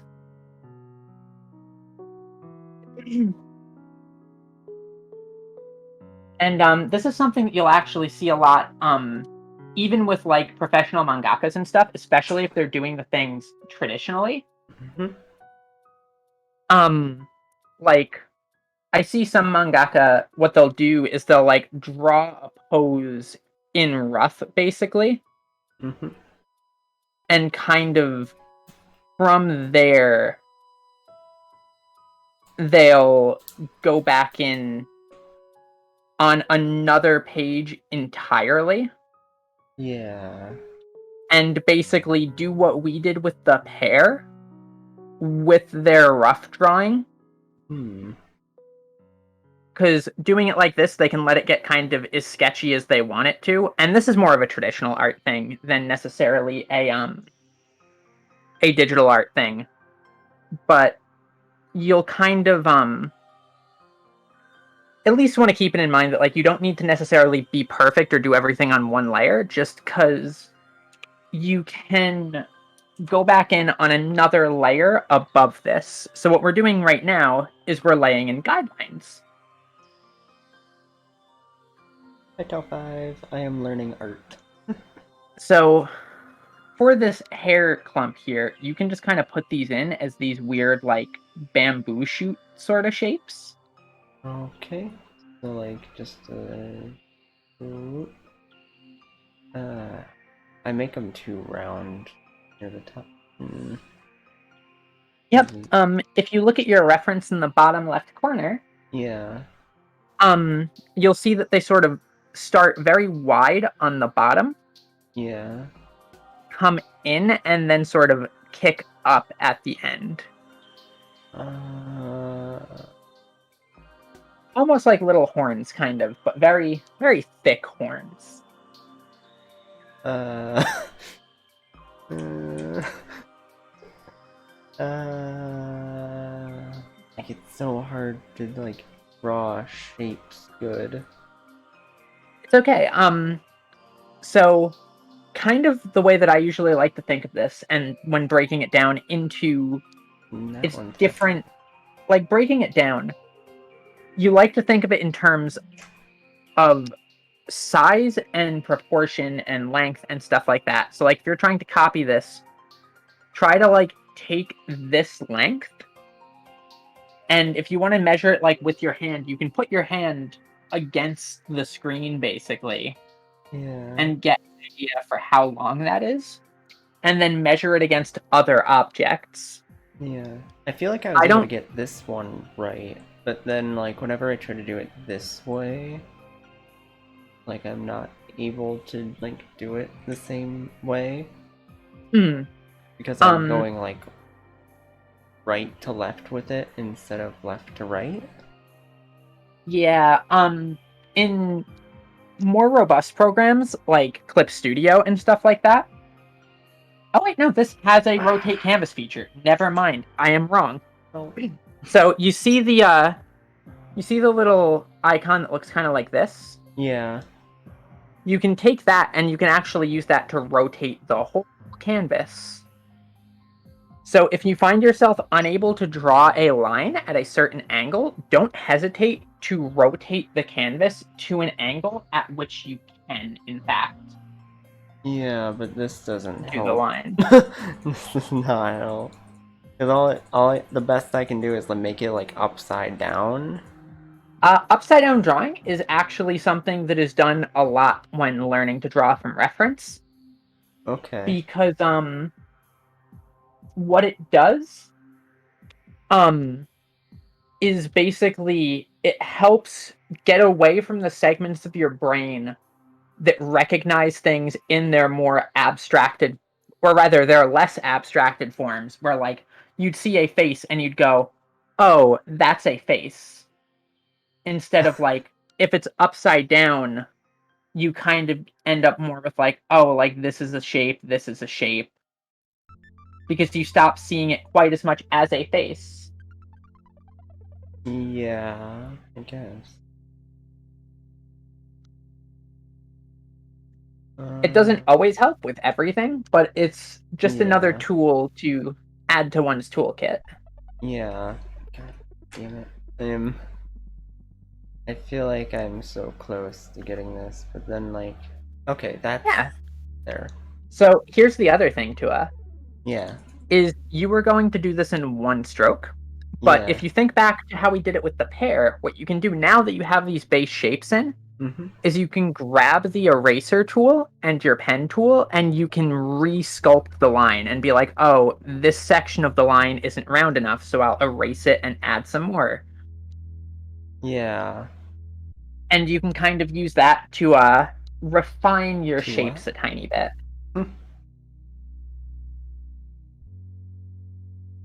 No, I thought that button would make it.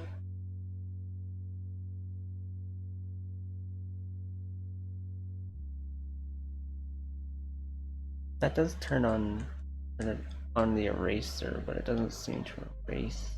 There. Oh, Oh does yeah, it your does. tablet pen have like an eraser mode button or something? Yeah, my pen does. Yeah. Yeah. It sometimes works with these types of programs, but not always. Yeah, it can go into the eraser mode, but then it doesn't go back out of it. So it's like, oh. not that useful. That's only helpful in a extremely limited circumstance. Yeah.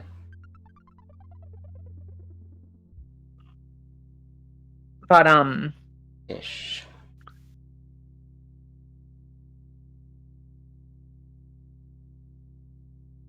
let's see.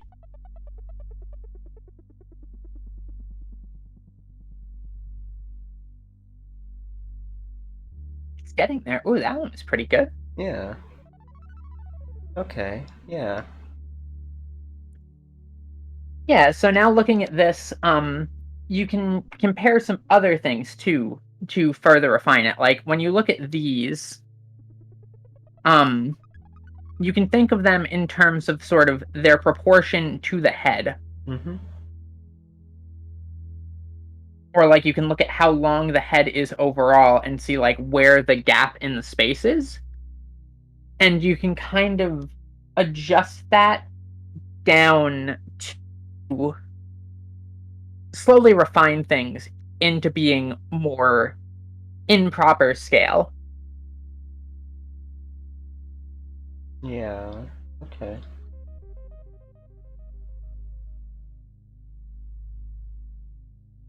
Okay. This is just how I do it, kind of. I like to do things a lot using like mental ratios with one another, Yeah. where if I'm trying to draw something from reference, I'll kind of pick a line, try to figure out how that line itself, in terms of length. So, like, on like your picture of you, for example, Mm-hmm. I'd take maybe the chin Yeah. and try to get just that shape down. And once I have that shape down, you can measure everything else off of that. So, like, you can kind of look from the chin up to figure out where the lower lip goes. You can then look at, like, the overall scale of the lower lip to the upper lip to get that in scale, etc., etc. Okay. And you Yeah. can do everything kind of as basically, if you can get one line in scale really well, you can kind of start doing these mental comparisons elsewhere in the drawing to slowly build the rest of the drawing out from where you were. Okay. Yeah. It's a bit of a process to get used to, but once Yeah. it's the sort of thing Definitely. like it's like riding a bike. Once you get used to doing this sort of thing, it just is something you don't forget how to do. Yeah. Hopefully.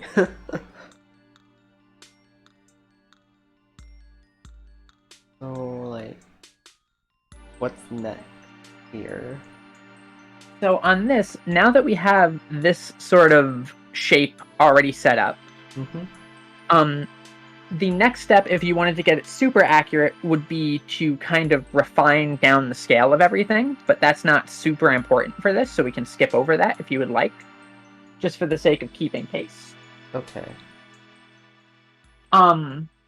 So more or less what we would do here is now I will turn off the base layer below here. If I can figure out which layer it is on. This one? That one. Okay. Okay. So I've turned off that layer, right? Yeah. Now what we can do is we can think, okay, so here is the center point of the head, right? Mm-hmm. Yeah.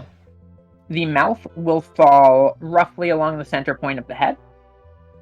And the eyes usually fall also roughly along the center point of the head this way. This is not a hard and fast rule, especially in like stylized artwork, because like Yeah. on like super realistic art, you know, you'd have your alarmingly human eyes just staring at you, watching, Yeah. knowing. And like human eyes don't feel like they should be at the center of the head. They are roughly at the center of the head in terms of like this midline. Really? And yeah, Really? I don't know, I always think of eyes as like, oh yeah, they're near the top. And then the nose is in the center. there Yeah. we go. No, I was thinking like near here.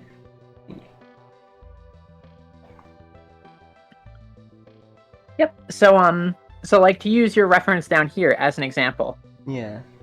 Here's the top of your head. Here's the bottom of your head.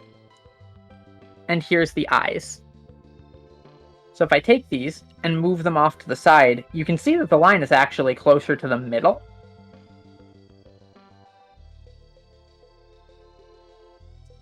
Yeah.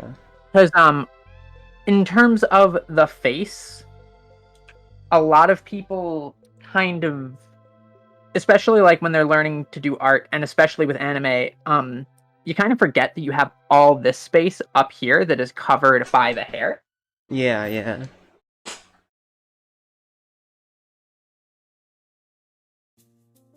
Yeah, twitching as a verb. Yes. I'm probably twitching a lot just because of how I'm sitting. My webcam is like weirdly picking it up and being not sure what to do with me. Because I'm sitting kind of weird for my webcam. So that I can have the art tablet in my lap. So, thinking of like the perspective here, or the scale rather here, of the eyes being roughly towards the middle, right? Yeah. Now you can sort of think about the nose. Where is the nose falling on this, like, sort of space? Right here-ish? Because it would have to be like, I guess, quarter from the bottom? I don't know. That is pretty correct. The nose is roughly halfway between the eyes and the chin. Yeah.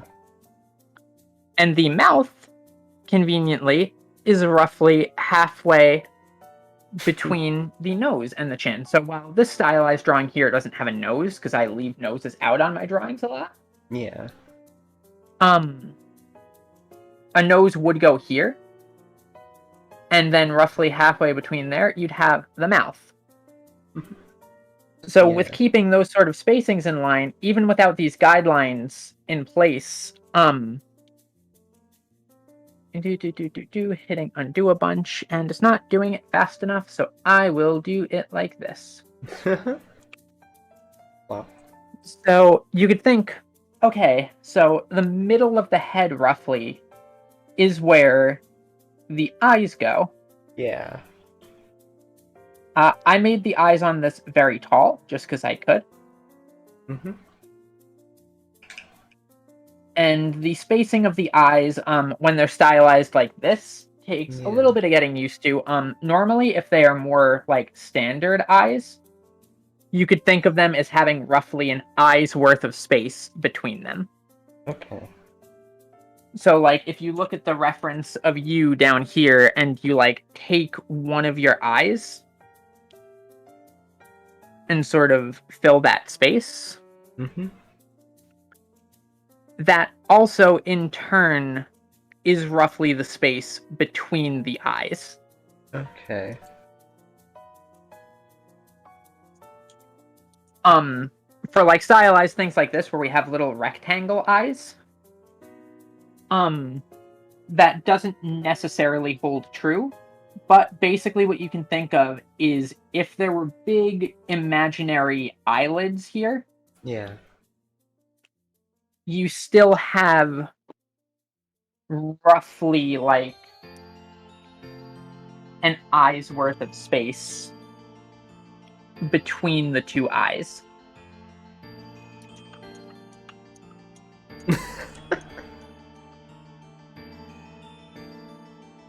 Because if you move them further apart, it looks weird. Yeah. If you move them too close, it can look weird. There's exceptions to every single one of these rules because you can make things look well, but I feel like it's generally important to figure out, an invisible third eye between them is a good way of thinking of it, in the sense that, like, you, and I do a lot of my guidelines imaginarily like this, Yeah. um, just because you get used to it over time. But like, if you can't imagine it at the moment, go ahead and draw your guidelines in. Yeah. And from there, it's like, okay, so like, we know that the mouth goes around here. Anime mouths can be weird because they can also be huge. Yeah. But roughly speaking, the same sorts of principles hold true. Hmm. So um doodling can be fun. But so with this, now that we have sort of a baseline in, right? Yeah. Looking over your reference here, if we were to start adding the hair in, right? Hmm. What would you say is the most prominent visual portion of the hair that we do not already have? And the middle part, I guess? Yep. And that's where I would start too. So, Oh god. looking at this middle part, right? I'm so sorry, I need to use the bathroom again. I'm definitely, like, have something wrong with me. Um, Oh, that's okay. yeah, I'll be back real quick. I'll put on the Mhm. BRB screen, actually, because, Sure thing. yeah, let's put that there.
Okay. Okay, I am back. I am back. And Avery has muted herself. No, I'm here. Yeah, you're back. Talking to the chat through dial-up.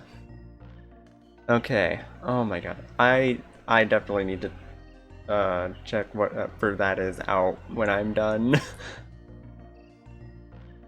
When we're done here, because that is that I should not have to be doing that multiple times within 3 hours. That is an excessive amount.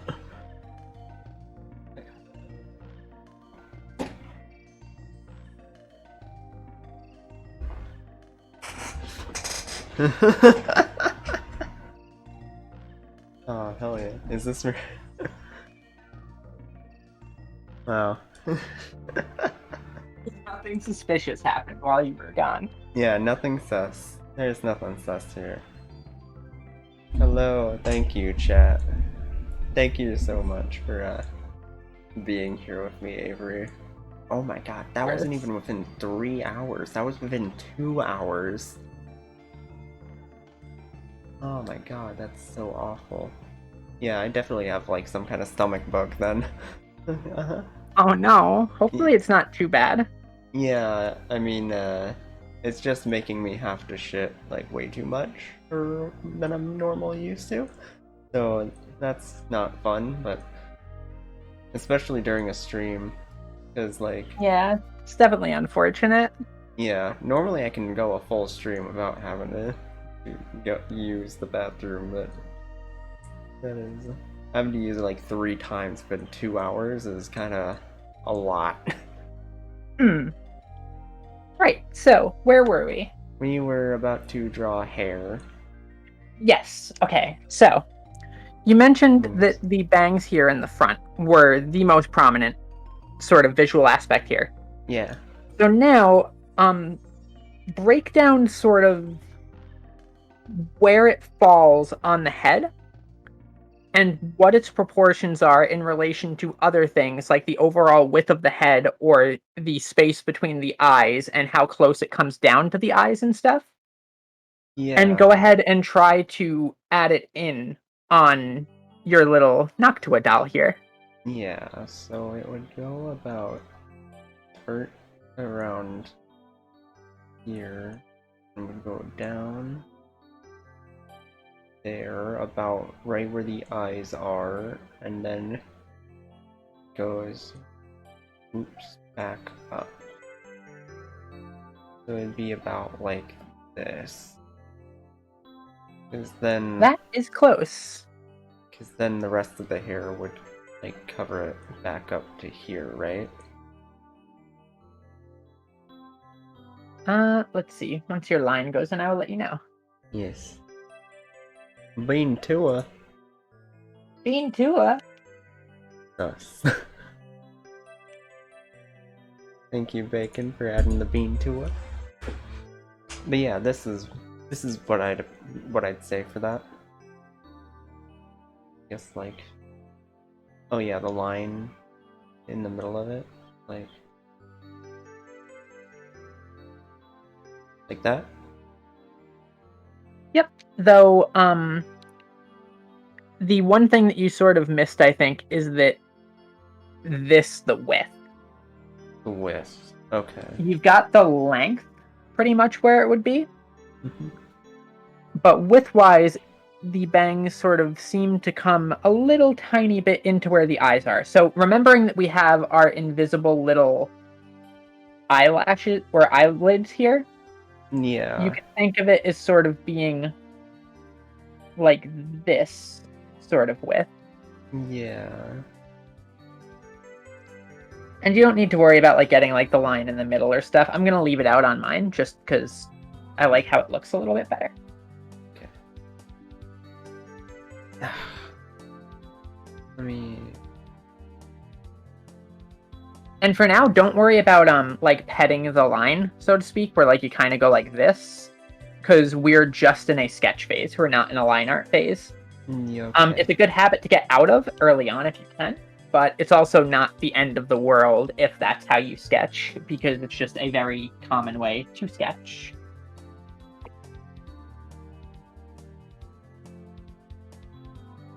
Like this? Quite like that.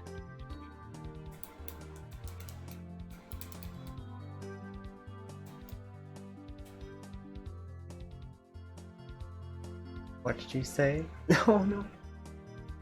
Huh? Wait, did you say like this? That's good? Yeah, Okay. I said that is fine. Okay. So, now that we have this sort of center prominent piece in the hair, start building out from that towards defining the rest of the hair. Okay.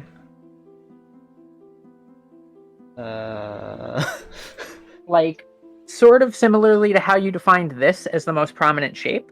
Yeah. Now that this is no longer in the equation, what are the things that stand out to you?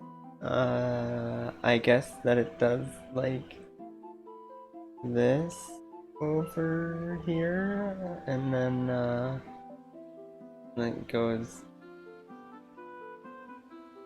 down and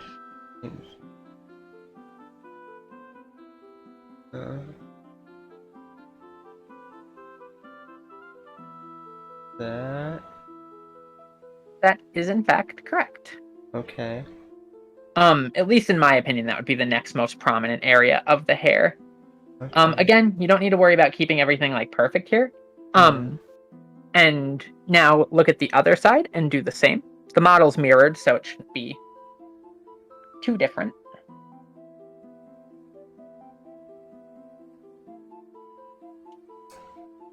Okay.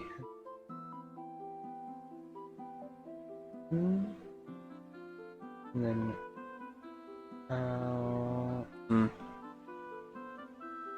shit. Okay. Now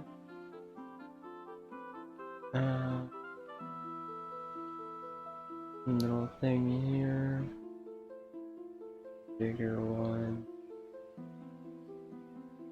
then it goes no, sorry, hit the mic. Okay. And then it goes stay here.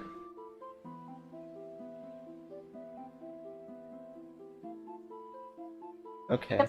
And now that you've got that in, you can sort of repeat the process here again in thinking, okay, so what stands out next? I guess these little parts that go like whoosh, whoosh, whoosh, whoosh, whoosh.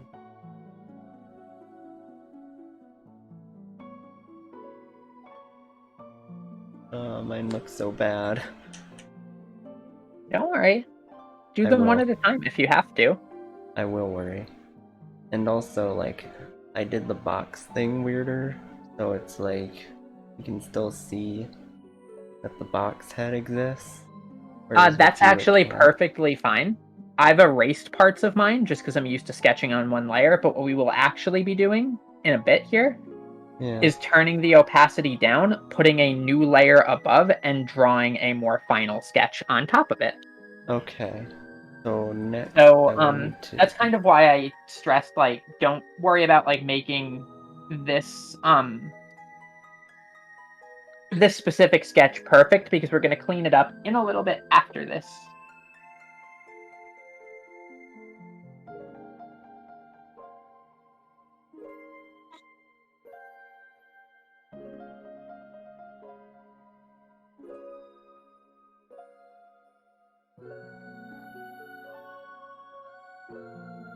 Okay.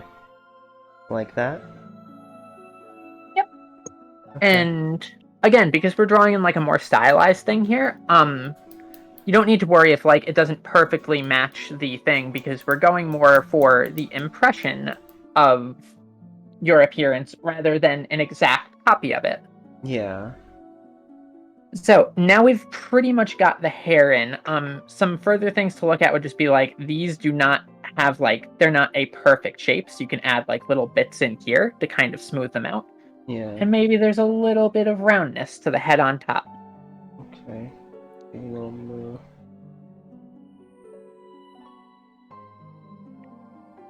Because these don't necessarily sit on top of the head.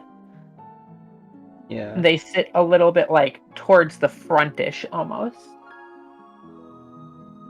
Or like if the head was like in a side view here like this, they'd sort of sit like around here. But now that we've got that, you're still unfortunately naked, so let's fix that. Yes. Well, most people wouldn't say unfortunately, but You can't display yourself in public like this, Noctua. well, that's more unfortunate for society, not for me.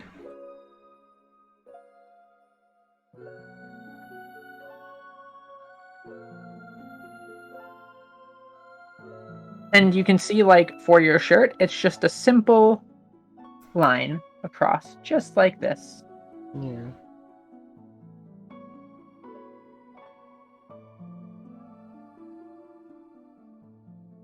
And there, we will add Booba in for you.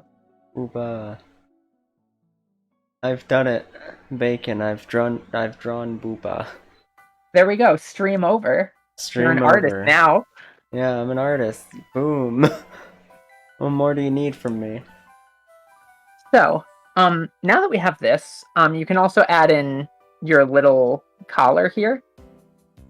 This, you can think of it as basically being, there's a triangle here, and there's another triangle here. Hmm. One triangle is, you know, roughly a right triangle, but not quite. And then the other one is much, much more squish. Then you can just do the same on the other side. Okay. Okay, so now what you're going to do is you're going to take the opacity, turn it way down, Okay. and make a new layer on top of this.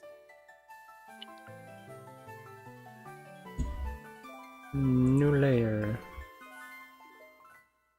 And you can grab a different color if you would like, just because it makes it easier to see, but it doesn't super matter. Okay. I'll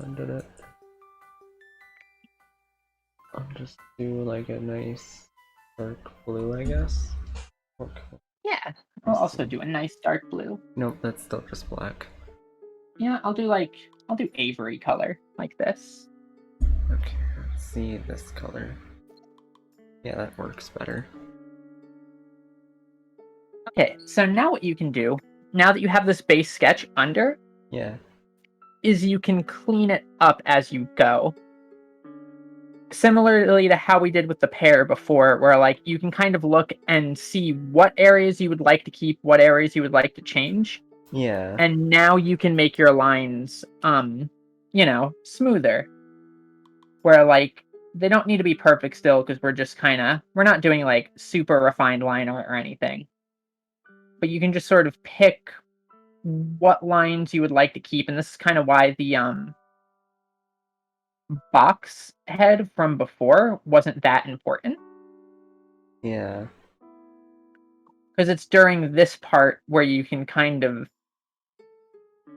tell yourself that, like, oh, I don't need this part of the drawing in here anymore. And I'm just doing mine super quick and messy to, like, just have it there as an example for you.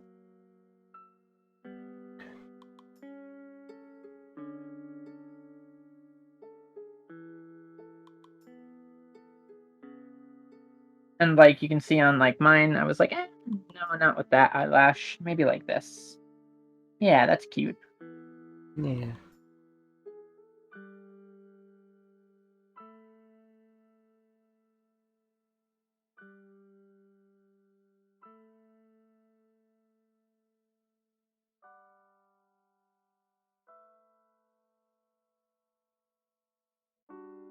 And you can resize your brush as needed. With this, if you're doing, like, a second refinement phase like this, I usually use, like, a smaller brush.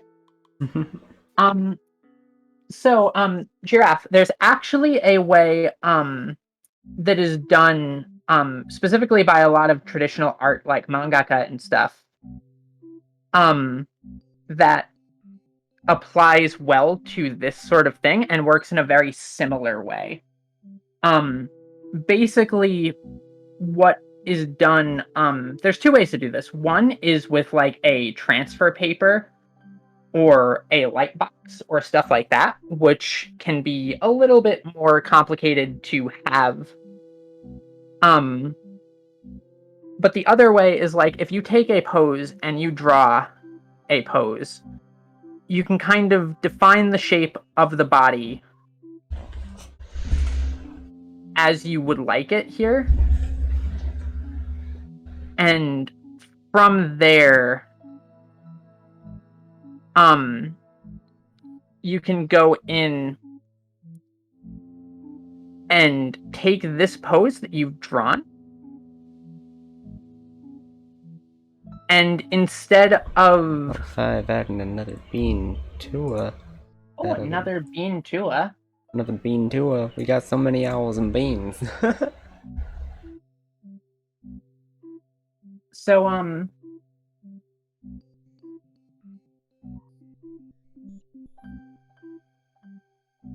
the small owl's lap. Yes, that's Avery's lap. That's me. I'm the small owl. You may sit on my lap if you wish. Yes. I have to make it above Avery's layer to do that. There we go.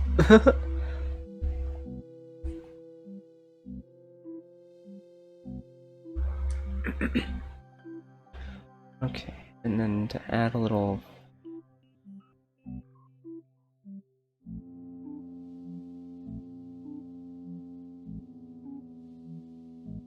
Oh, wait. What you did here actually makes a lot of sense. Just getting rid of this section. Oh, that does look a lot better. Okay. Yeah, and that's why, like I said, like, don't worry really about erasing or stuff during that first sketch phase, because when you go to draw over it like this later, Yeah. you can sort of decide what lines to keep and what aren't. If you're doing this on traditional, I'm sort of explaining this here for Giraffe, where, like, a lot of professional mangaka and stuff, what they'll do is they'll draw their initial pose, kind of, and they'll refine that out and they'll sketch that how they want it. And then let me just move this a little bit out of the way so it's not quite as in the way of where you're drawing. Ahoy, Caribbean pirate. We are learning how to draw today. Because I didn't have enough punishment with Baba Is You, like, destroying my brain last night. Because last night I played like 4 hours worth of Baba Is You, and that, like, destroyed so much of my brain.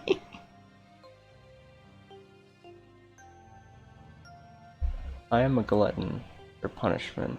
I make up for my lack of eating food with just eating up punishment for the sake of content, you know?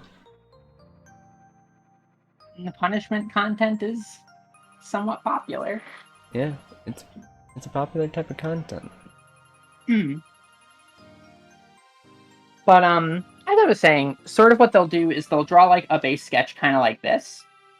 And what they'll do is they'll actually use that as their reference on a separate sheet of paper to then kind of come in and draw stuff a little bit more cleanly without having to worry necessarily as much about like proportions and guidelines and stuff. And they'll do this ultra light with pencil. I'm doing it in a slightly more saturated color just so it's a little bit easier to see. But because you have your guidelines sort of there already off on the side, you can keep your sketch a bit cleaner on this side and a bit lighter on this side. And then once you've got that in place, you can worry about like adding in like finer little details and refining the shape and stuff, because there's already some stuff in place already for you. Yeah. Oh, hell yeah. And I hope your friend can learn some stuff, because this is mostly just for me, but like if other people can learn stuff, that's awesome. yeah, the more the merrier.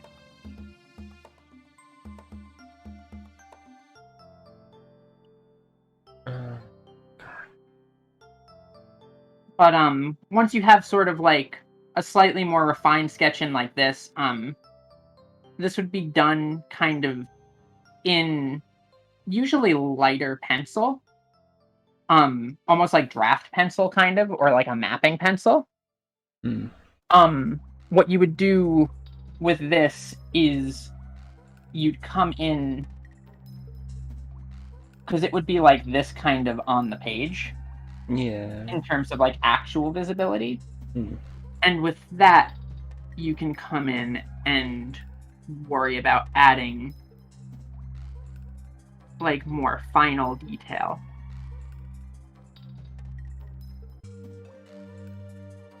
When you come in with like an inking pen or stuff like that. Yeah.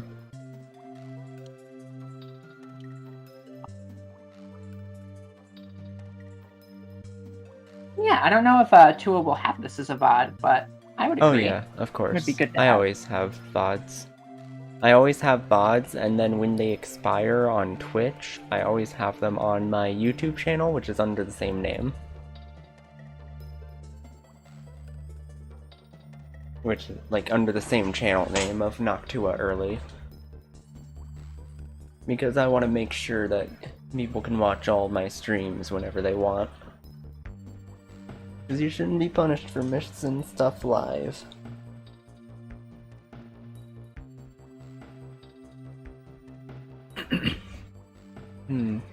Yeah, but can you go back to like showing what you had for your Tua? Yeah, I can turn the light opacity back up on this one. Yeah, okay. I don't know. There's like little parts of mine that I'm like, it doesn't look quite right in comparison. I'm wondering what it is. I think it's the thicker brush. Oh. Also this missing. Might be throwing it off slightly. Oh. Okay. Yeah.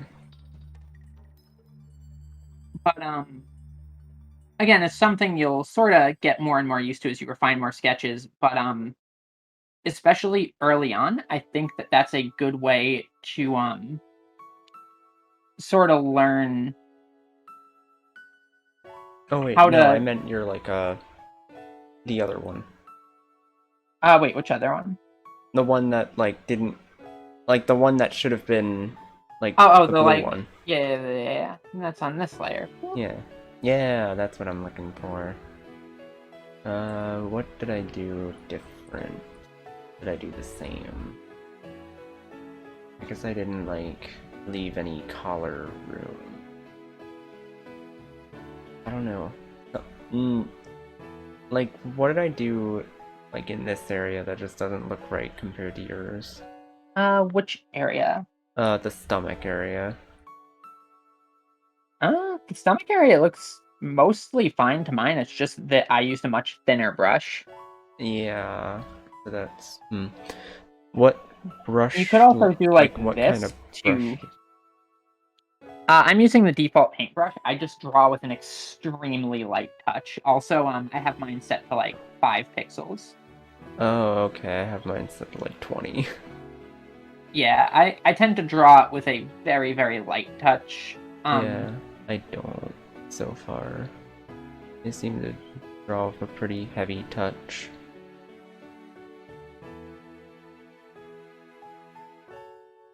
Wait, how do I... Where's the layer? Where's... Yeah, that layer. Get that away completely, and, how do you think it looks? Looks pretty good. Yeah. Like, I don't know, is it recognizable as me? I'd say so. In terms of like the comparison between the two, I think the biggest thing that actually moves it off in terms of appearance is your head is a bit more rounded, whereas mine is very boxy. But that's just kind of a stylization thing. And in Yeah. terms of making it look like a recognizable you, I would say you succeeded. Yay. I don't know. This tip also feels like I could have made this more tip-like, but... Also, like... I'm not gonna... Oh, let me go back to this layer so I can actually do shit. Did I just get Well, rid the of the cool thing nose? about doing stuff like this is like, especially with digital art, is you can always go back and fix stuff, as Yeah. opposed to like traditional art. Like with this, once you'd hit this sort of phase where like everything is here, what you'd do is you'd go in and like get rid of the sketch layer with an eraser, which I Yeah. apparently did some of that on the wrong layer, but that's okay. You do see. Wrong layer. Because yeah, you just Wrong take an layer, eraser omega and kind lol. of go gently over top of the line art that you did with an inking pen. Once the ink is like super duper dry, don't do this when the ink is wet, or it will smudge all over the place and you'll feel terrible and you'll be like, man, this sucks. Yeah.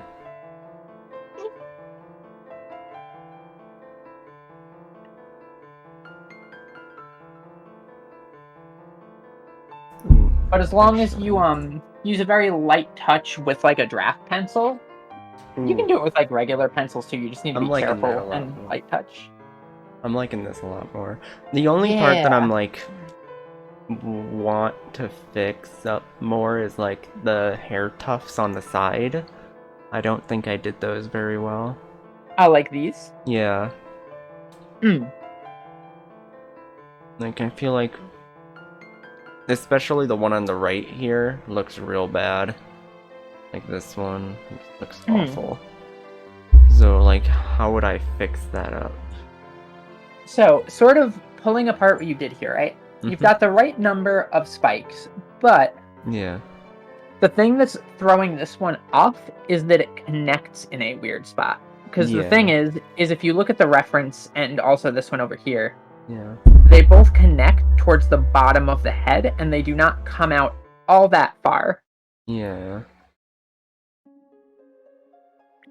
So you'd sort of look and you'd be like, okay, so this one's thrown off, and you look at like this one over here, and you go, okay, so where does this line connect on this? Where does like how far out does this come from the head?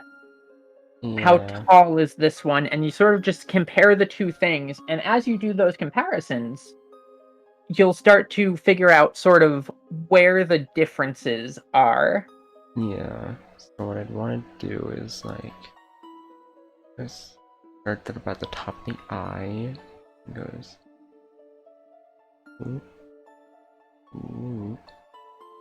And then this next one goes a little bit more out and back in. This one goes a little, about the same outwards, but it's thicker down here and goes down more. And this, there. Yeah. But for, like, that looks better, but the tips look really bad. The tips are like... That just helps with, like, using a thinner brush. Just because, like, if you do it with a super thick brush, like, the tips kind of get muddled a bit in it. Yeah. Let me use a 10-point brush.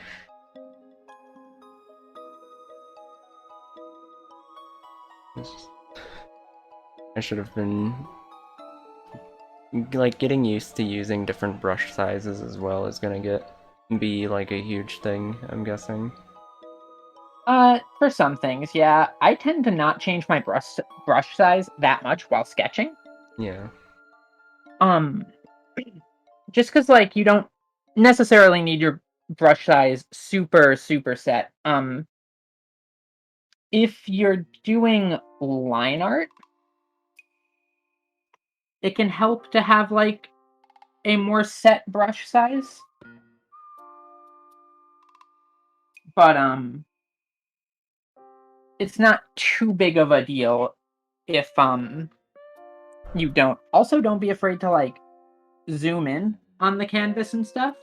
Oh, yeah. I've been drawing at the same size the entire time, but, like, if I was working on, like, actual pieces and stuff, Yeah. I zoom in and out a lot. You don't really see it in, like, time lapses and stuff just because that gets edited out. Yeah. But, it's a good thing to keep in mind that, like, the rotation of the canvas, the amount you're zoomed in on the canvas, those are malleable things. Like, I tend to zoom in a lot when I'm doing line art. Yeah. Unless it's, like, a very long line, in which case I will actually zoom out. Because the difference between doing a line like this when it's, like, 80% of the screen and doing a line like this when it's, like, that much of the screen can really help add a lot of smoothness and confidence to your lines. So again, you don't really need to worry too badly about that overall. I hate the way this looks. Like, I don't know. No, it looks fine. Like, I'm mostly You're doing just... fine, Tua. I think most of it looks fine, but like the hair over here, I cannot get looking right at all.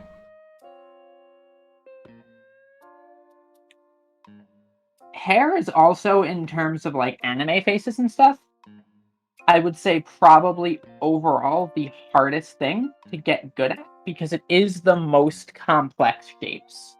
Mm, Like, everything else is a little bit more on the basic side shape-wise, yeah. whereas the hair is a whole bunch of more abstract shapes and stuff. So don't worry about it not being perfect, especially right now, because again, you're still a beginner at this. It takes time and practice. Yeah. Like, I've been drawing since I was, like, a little kid. And I know with full confidence, like, by the time you have drawn as long as I have drawn, you will be better at drawing than I ever have been at this point. I doubt that. Because the thing is you're starting out on a really good foot with a lot of really strong fundamentals and stuff. Mm. So, like, that in a way is kind of like a head start almost. Hmm.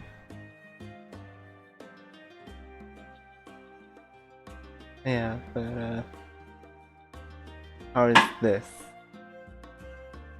I think it's looking pretty good. Hell yeah. What are you doing now? Like, I'm just putting some clean line art. oh, how do I do line art then? Pretty much the same way you did that, but with a brush that is a little bit cleaner. Cleaner. And by that I would mean probably smaller in your case. Yeah. And you make a new layer on top. You drop the opacity of the old layer. And then black like yours. What point size should I have it on? Like, I right now am using a 10, but okay. it looks like your pen is much more pressure sensitive than mine. Okay. So I would go maybe a bit smaller to like 5 or 6, and then just like go like this off on the side and see how it looks. Oh wait, but that's on the opacity layer.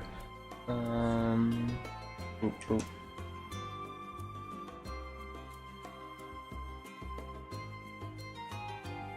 Oh, and it's...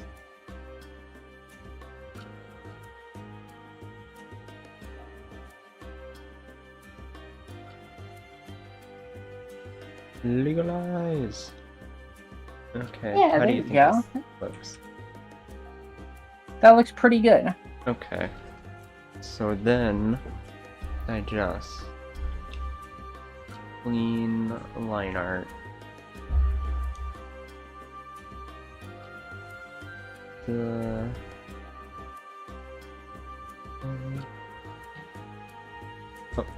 There's a lot of stages that I've kind of skipped in this, like very often. If I were doing this for an actual piece, what I'd do is I would flip the canvas horizontally. And for the traditional artists out there, you can do this by taking the page that you were drawing on and holding it up to a bright light, with the side that you drew on being the thing that's facing the light, so that you're looking at the drawing through the back of the page. What this is for and what this does is basically it helps you when you've stared at a drawing for a long time. You find yourself, a lot of the mistakes and stuff kind of start to blend in. Not like major mistakes, but just like everybody kind of draws with a little bit of an inherent lean. Also, the other thing you can do to it is if you go over on the right, you can set the stabilizer for the Yeah, brush, yeah. and you can move that up to like 20 if you want, and that'll help steady out your lines a bit. Oh, it's already at 20. I was just making sure. Yeah. Stabilizers can be very good for line art. Oh, trust Try me. not to rely too much on them, just because it Yeah. will hinder your muscle memory growth. But Yeah. Oh, trust me, the stabilizer is just, not sure if it's even here most of the time, but it's there. And that's just how fidgety I am, apparently. Like, does you'll it get help? better at like doing smooth lines. A lot of it is just muscle memory. Yeah. The other thing is, that I see that you're trying to do is you're trying to follow the lines very slowly.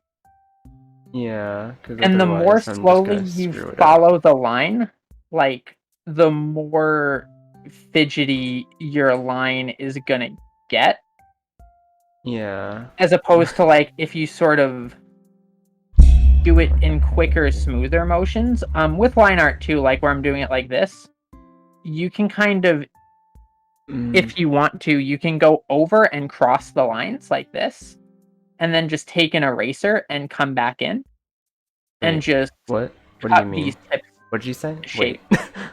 Okay, so like like over here on like these bangs on yours, right? Mm-hmm. I'll switch to red so you can see a little bit easier. So like instead of like trying to follow the line like super slowly and carefully like this, because what Yeah. that does is that eats a lot of your pressure sensitivity and that makes your lines very jagged. What you sort of want to do is you kind of want to try and just get one motion if you can and do it with pretty decent speed. Don't worry if it doesn't follow the line exactly, because you can just undo and do it Yeah. again. Undo and do it again. And once you get something that's sort of close enough to what you're looking for, then you can go to the next line and do it like that. And then be like, that wasn't quite where I wanted. That wasn't quite where I wanted. And you can keep going like that. So like with this, you can see I drew way past this, right? Yeah. But in this case, the line followed the line that I wanted. So there's a solution to this. You do not need to get away from this line. What you can do is you can take an eraser and bring that back to where you want it to be. So like you could come to this line and draw through, and it's like, okay, both of these lines are where I want them to be, and they follow the flow, they just both go a little bit too long. So you can just take an eraser and remove the little bits that went too far. And that kind of helps, especially in like the short term with getting your lines more where you would want them to be. Oop, forgot the wings. I'll just do 3 little boozoops right here.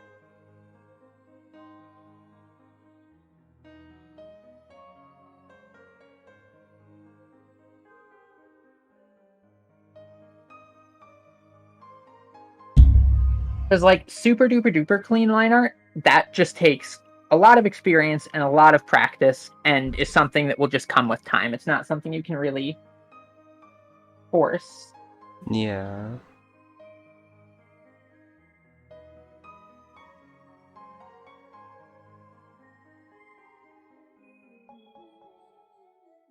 Okay. See, like, yeah, see, now you're getting it, because like now, Yeah, now those that have a makes... way nicer flow to them. Yeah, so instead of trying to do it as like consistent, you want to like break it up into tinier pieces of one. Yeah, and puzzle. the more experienced you get, the larger those pieces that you can do in a single motion will get.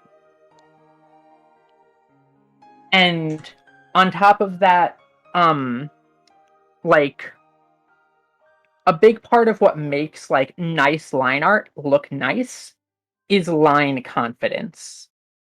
Hmm.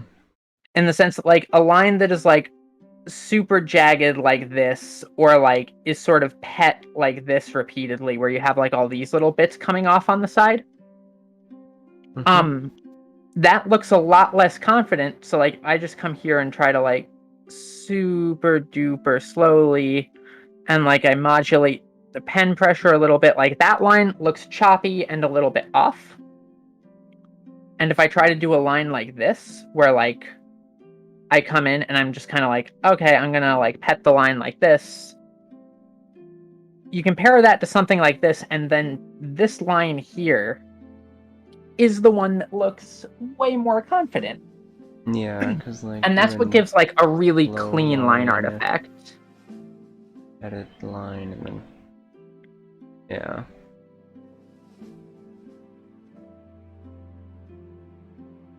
So, and the other thing, like I said, is like if you're trying to make like a point, you can just do something like this, and then just take an eraser and just gently erase it into the point. And if like you mess up and the point goes a little bit off like that, don't worry, and the line gets like 2 pixels thinner, doesn't really matter. Because the extra confidence, like nobody's really gonna notice in a finished piece that like right here, this line is not erased pixel perfect. Yeah. Especially with hair. For a lot of the hair points, that is how I get such nice sharp points. Is I will just draw them through and then erase. Because the other benefit to drawing through is if you're trying to like a hair shape like this one here, right? Yeah. Instead of trying to worry about stopping like right here exactly, which like once you're a bit more practiced, you can do that and that's fine. But the thing is you can just go like this and draw through it. And then you don't need to worry about stopping exactly where you're trying to stop. And you can just get the shape and the flow of the line where you want it. Hmm. And then from there, once you've got the shape and the flow where you want it, you can just erase the little extra bits. And you've got that extra line confidence in place.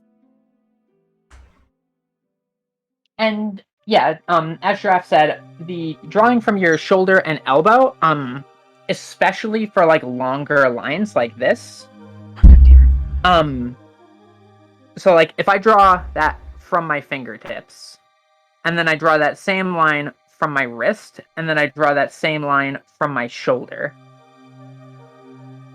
you can see the motion gets much smoother, just because and this is especially true with bigger lines. You have less jitter when doing the big motion like that, because you're sort of forced to commit to your motion a bit more, and that can help smooth things out a bit. So yeah, that's a good catch.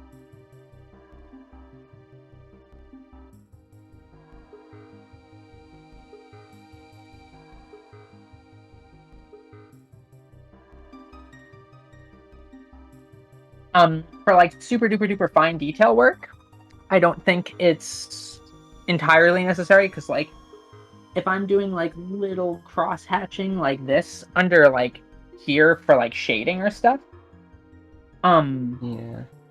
I don't necessarily need to do like this from the elbow, because like these are such tiny little motions. I still am doing them from the elbow just out of habit, but like Yeah. it's not necessarily Wings too. something you always need to worry about. So for the wings, you just do like little. I literally just went boop boop boop, Boop, boop. almost like writing a W kind of. And you could think of it like that. Just draw like two W's next to each other. Okay.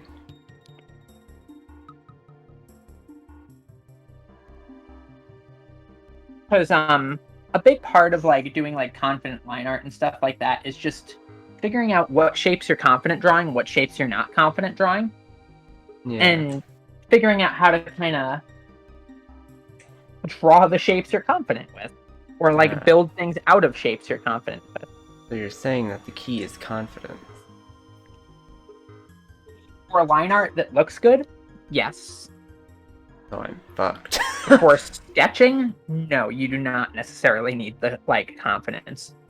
And again, this is for like super duper duper clean line art. Like if I just wanted to go and like take a sketch where like I pet the lines a lot and I'm sort of like just laying in shapes, not really worrying about like everything is super duper perfect or stuff like that. Okay. Turn the opacity even lower. Like I'll do with this little drawing of myself right here.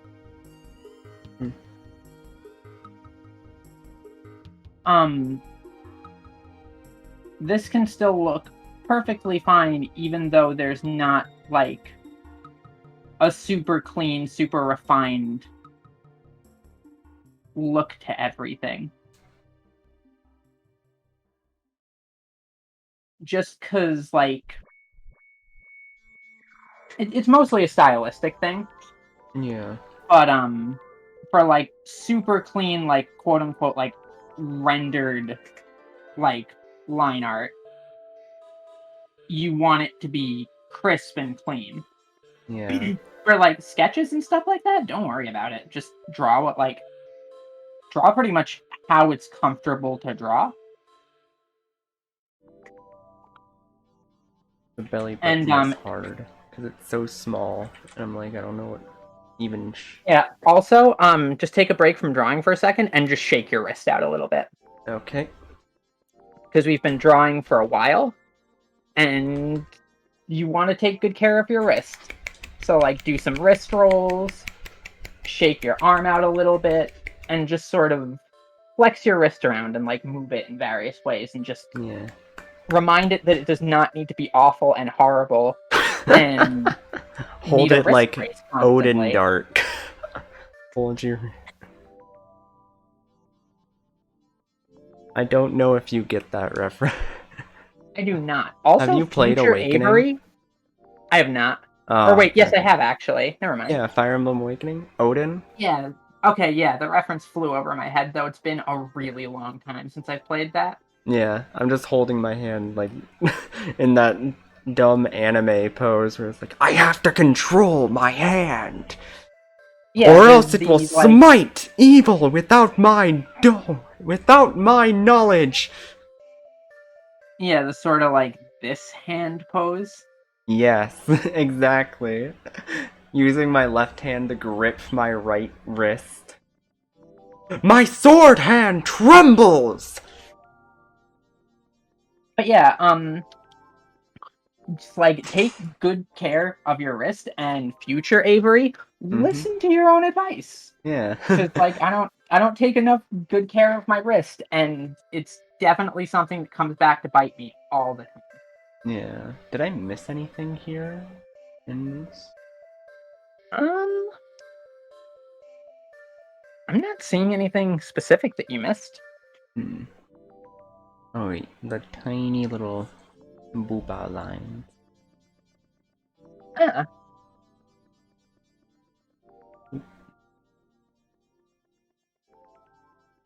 There we go. Tiny booba line. Let's turn this off completely. And yeah. yeah. Mine's See, a that looks little good.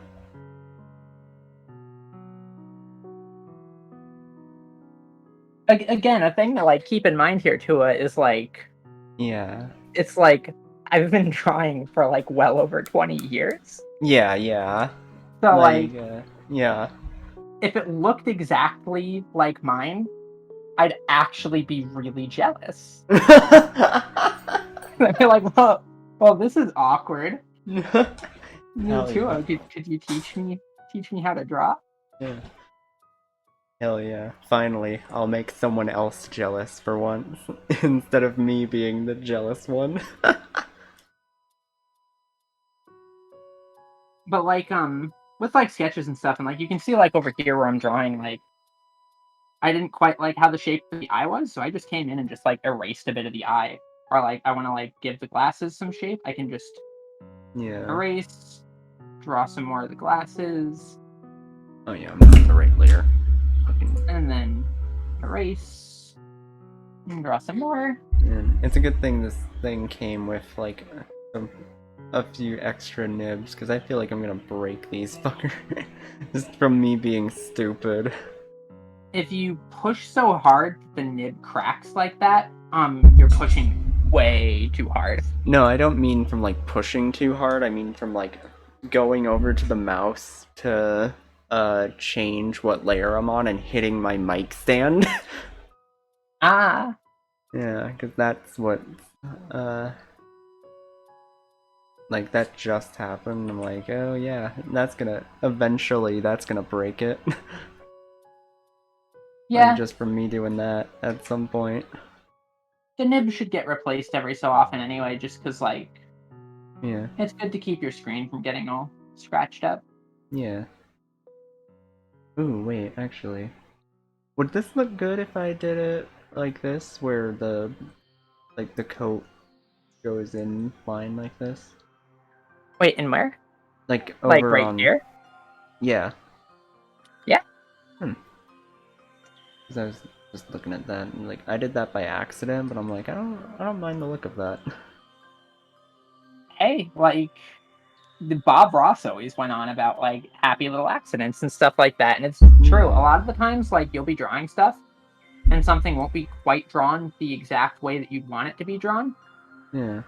but it just so happens to look nice. And like if that happened, feel absolutely free to lean into that and like stick Yeah. with what looks good.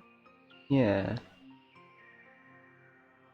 I just wish there was a quicker, because I can go to the eraser, but I can't go back to it quickly. And I'm like, Hmm. mainly just because that's Do how my these pen have works. uh if you can have your hand on the keyboard, B and E are the hotkeys for brush and eraser. Oh yeah, okay. Ooh, okay. Oh, that doesn't quite look good because it's not connected properly, but like... Hotkey tutorial stuff, though, for the most part, is shared between programs, but I will keep more specific hotkey stuff for Clip Studio, because that is, Yeah, what we're gonna A, what I'm much more familiar with hotkey-wise, but also B, just probably what you'd be more primarily drawing in rather than specifically this program. Yeah. Yeah, but this doesn't look too bad, actually. Yeah, Mhm. I think it is quite cute. Yay. Like, I feel like you can definitely tell I got better with the confident lines as I went down, because the hair looks so much worse than, like, the coat. Yeah, and, like, that's sort of where just practice and getting used to, like, the process and stuff comes in. Yeah. Because, like, you'll just get used to a lot of these things as time goes on. Yeah, yeah. And, like, even here, like, I just made, like, a mistake, so I'm just gonna come in and just take all of this right here and just go up. Bop. And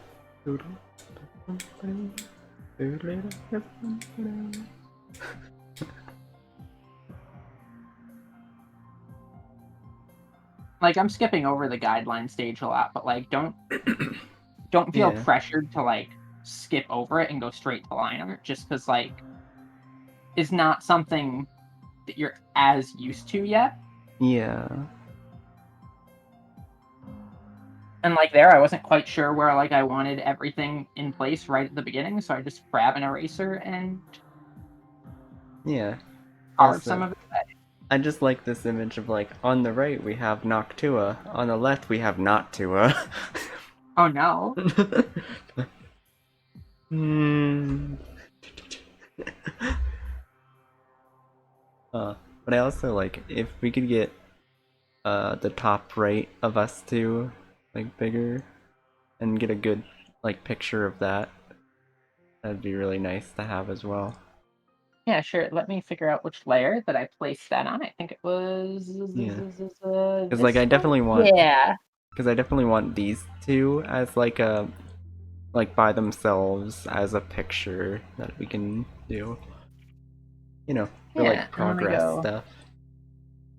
And Well, then as you can see, they got very blurry from being yeah, that doesn't like matter. this. So what I'm gonna do here, actually, just to fix this up a little bit, so I'll go do do do do do, and just quickly go up.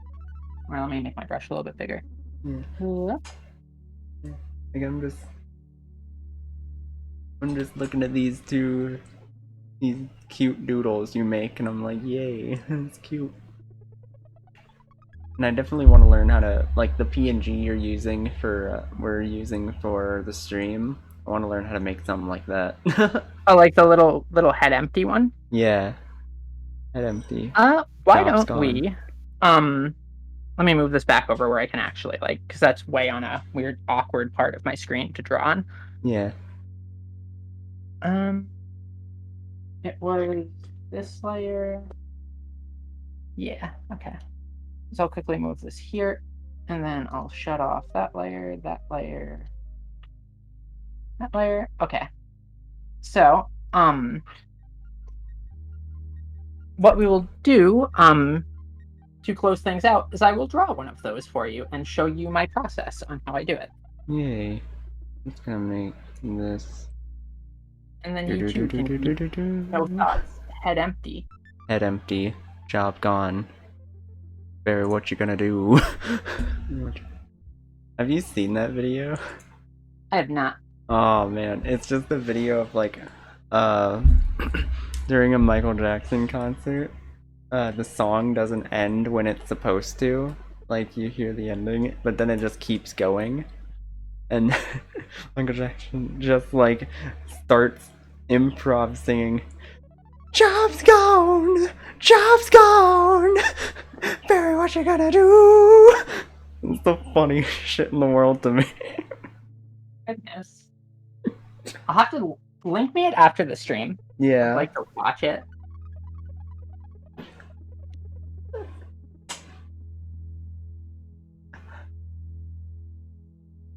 I should have that as one of my videos that I have quick access to. I don't know why I don't actually. Is it just one of those rent-free type of videos? Yeah, it's one of those videos that like every once in a while it pops back up in my head and I'm like, hell yeah. Yeah.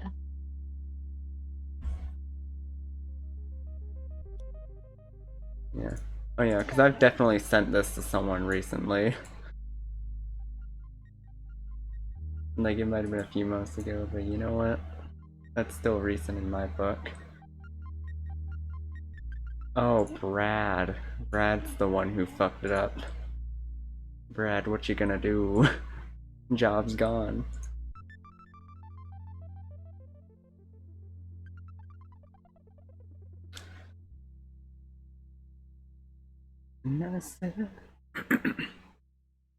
But look at how cute this Tua is.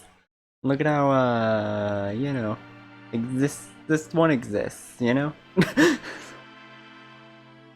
But it's definitely you. Yes, it's definitely me. Also, I need to, like...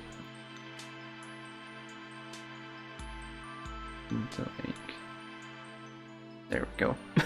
That hair was just not connected. What? Actually... There's a lot that I could, like...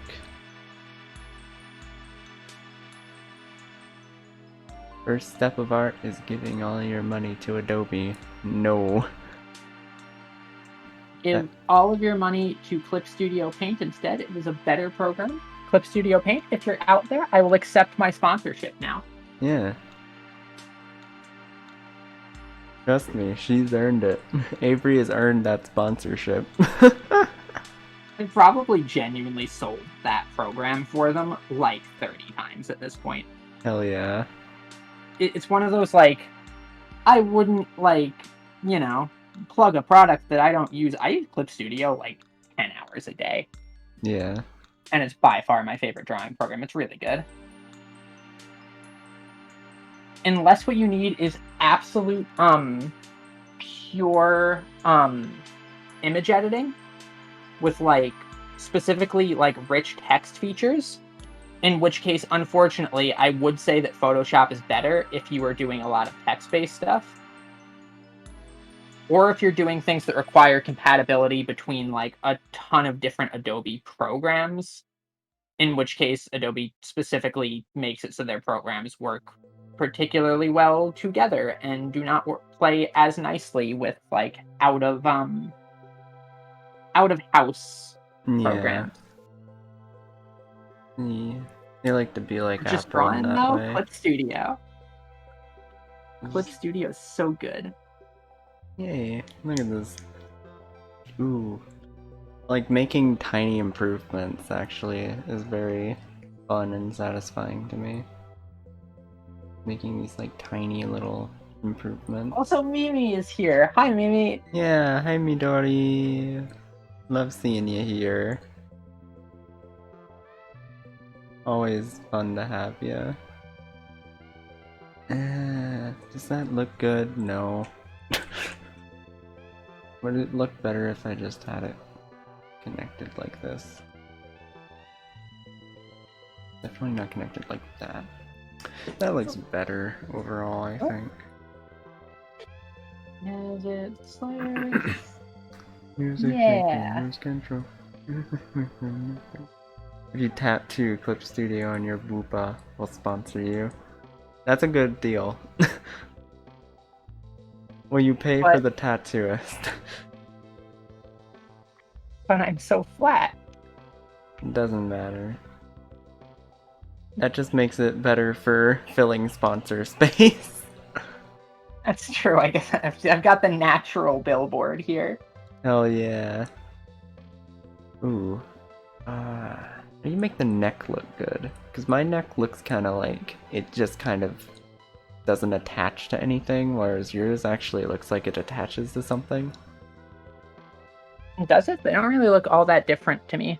I think actually looking at it, what it is you don't really have like a shoulder structure there. Oh, okay. Mine gets sort of hidden by the head, but like here there's nothing to define a shape there. Oh, yeah. It makes Clip Studio closer to your heart. Yeah. So, like, I'd want to do, like, something like this. Like that? That actually looks pretty good. Yeah. Oh, I'm a genius. I'm an art goddess. See, you're getting it already. Hell yeah. Day one, so I'm already a god. you wanted a head empty, no thoughts. Yes. So, what I will do here is I will quickly hide the rest of these layers, Mm-hmm. and we will do one more here Yes. to Let me hide this as well. Yep. Yes. How do I get rid of the circle? So that just hit Control D on your keyboard. Control D. Okay. Head empty. Cat thoughts. Damn cat thoughts.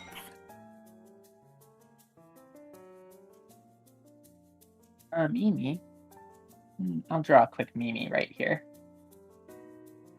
Because Mimi's great. Wow, Control D.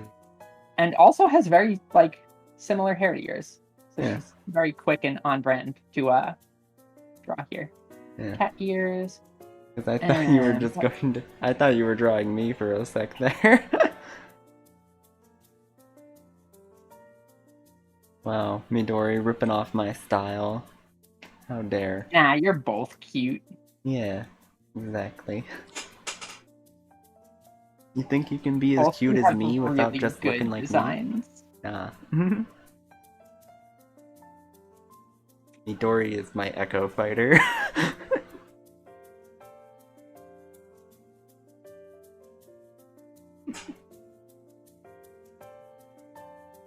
There. The Mimi. Yay! It's so cute. And a fish. Fish. Oh, I'll give her a perch. A perch? Yeah. Is she you now? Okay, I will add in the rest of a Mimi here. Yeah.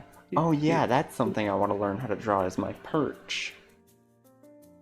Your perch is fortunately pretty simple, and I can explain it here with this. Yeah. It's like, I know it's probably something simple to draw, but it's like, I need to know how in order for it to connect in my head. Yeah. But you already have the perch right here.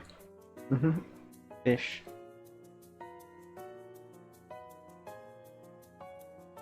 Tail. Boop, boop. A tail. Boop, boop.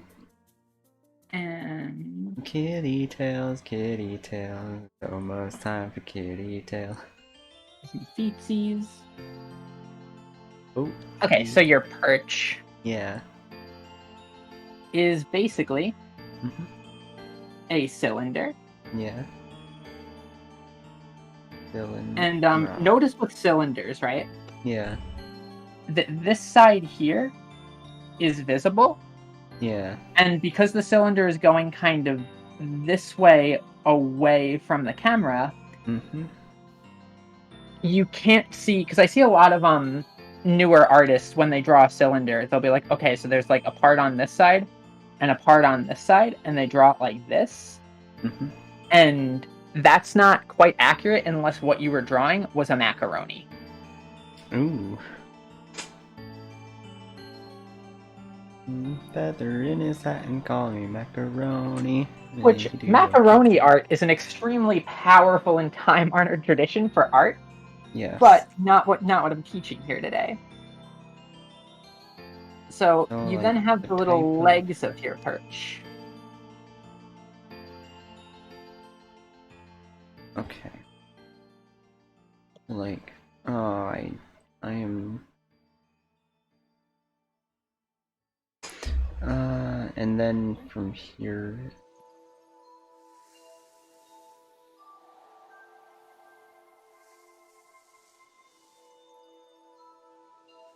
Nope. Nope, nope, nope. Draw some more fish. More fish. Oh my god, that's awful looking. That's also awful looking.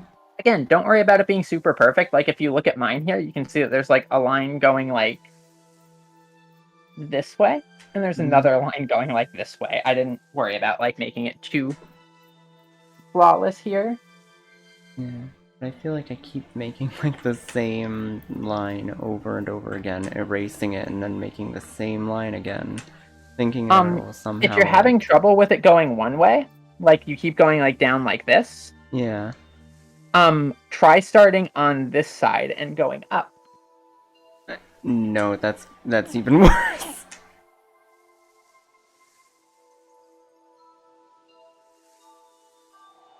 That one was pretty good. Yeah. Or alternatively, like if you're having trouble doing it in one go, because this is just a sketch, just like hit it with like half a line and then hit it with another half of a line and then clean it up. Oh, okay. For this shape on the perch, basically the way that I would break it down, if you look at it from the side, it's kind of like a trapezoid. Oh, really? I always thought of it as just like two triangles. Yeah, two triangles sort of works. It does actually kind of look a little bit like a cylinder with some drift shoes, but like there's a box down here. Man, everything's just a cylinder these days. Yeah, cylinders, cubes, and triangles. Like you can construct most things. I don't know. Out of those. This doesn't look right to me. I mean, I don't have a reference for your perch either. I just kind of was drawing that from memory. I mean, that might not actually be how the legs work. No. Like, I mean my perch compared to yours. Like, mine doesn't... The perspective is slightly off, is what it is. Yeah, the perspective. I don't know how to do the perspective right. Perspective I will probably save for another lesson, just because it's a pretty complicated topic. Yeah. And, a lot of what I know with perspective, I've sort of learned a lot of it back through experience and learned a lot of it a long time ago, and have forgotten a lot of the reasons for why certain things are in the way that they are that would be easy for me to explain. Yeah, that's fair. That is to say, before teaching it, I'd kind of feel sort of obligated to refresh myself on the subject so that I am not giving you incorrect information. Yay! But yeah. Gotta be a cat to get that perspective, but have you thought of this? That I will make you regret making that pun.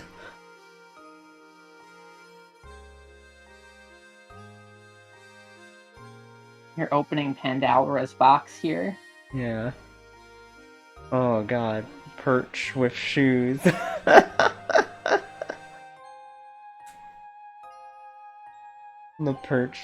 The perch is, like, within lore, within my character design, the perch does act as shoes most of the time. So is this like wearing a pair of shoes on your shoes? Yeah, basically. Because the perch acts as, like, a way from protecting the floor from my feet, as opposed to, like, normally shoes protect your feet from the floor. But, the perch can also be used as a weapon, or as just something to pick up and put around your, like, hold down the shoulder.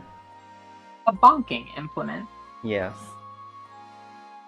But I definitely want to be able to draw the perch, like, in a way that would be, like, holding it by one of the legs and having it go down.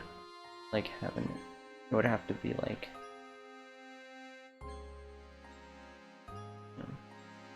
So sort of like you're getting ready to, like, swing it over your head almost, like this? Kind of, but it would more so be like, Yeah, but I was thinking of it more in like a casual holding it behind you sort of way. Oh, where you're not about to like have like the Subalawa sound effect from like Ed, Ed, and Eddie as you Yeah, chaos bonk someone. yeah, not quite. We'll get. That's a different pose. So with that, you'd kind of have like a hand. I don't know where you'd hold it. I don't know if the perch is hollow, but I will draw it as such here. Yeah, the perch is basically hollow. Well, I meant like on the legs, but like, Yeah, you the know, if legs you had are like a spot, yeah, hollowed out so that you can hold them, like, in the yeah. legs. So you'd kind of end up like this. You'd have a cylinder, and again, cylinders are mostly just learning circles in perspective. Yeah, which is why. Perspective will take some practice and will be a lesson of its own. Yeah, I can tell that's gonna be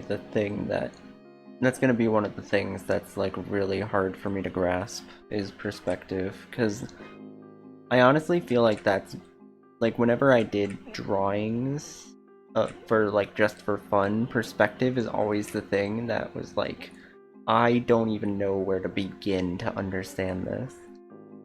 Yeah, that's the same for a lot of artists in general. So like I'd not say that there's like any shame or anything in like it being hard to grasp. It's a thing that a lot of people have a lot of trouble with for a long time.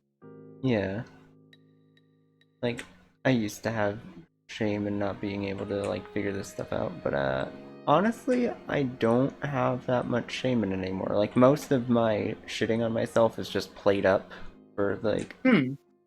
like the oh this looks like garbage, but that's more so played up just for like the haha funnies. But Well, if you put yourself down jokingly enough, hearing it enough can make you start to believe it. So yeah, have confidence. have confidence. So like, what the I'm like looking at those legs, I'm like, how do I recreate that? What the so They're like, sort of like off in a perspective anyway, so like this technically wouldn't be correct. But it's not something too big to worry about. Basically, what I would think of this as the legs, right? yeah, Is you've got what is essentially a rectangle here. yeah,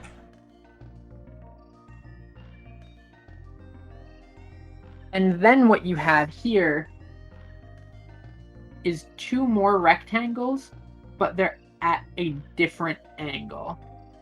oh, okay, so you made like a And rec like this here oh, isn't actually correct. I can't even make the first rectangle right. Hold on. It takes a lot of practice. Yeah, Like I said, like that's also technically not correct. A lot of the times if I am doing something that requires a lot of perspective that I can't just wing it like this, I will do a full perspective grid. yeah, Or thanks to Clip Studio being incredibly robust, I will use a 3D layer and have it automatically create the perspective grid for me based on where I position the floor and horizon. how the fuck did you do this? Hold on.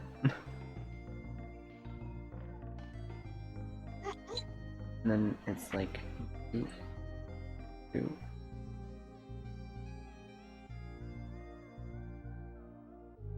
And then I also need it to be like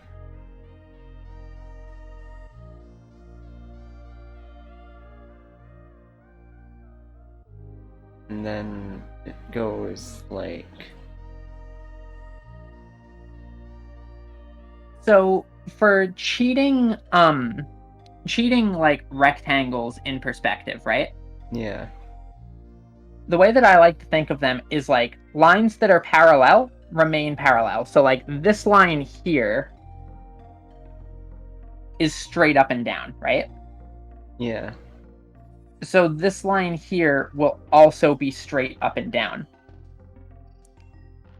These lines connect this linearly and are also parallel with each other. So like this, forgot to change my color.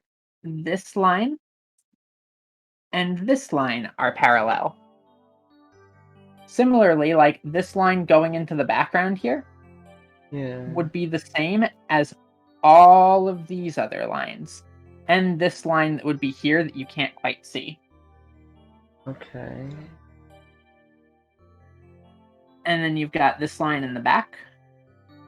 And the dotted lines are just ones that are not visible. Yeah.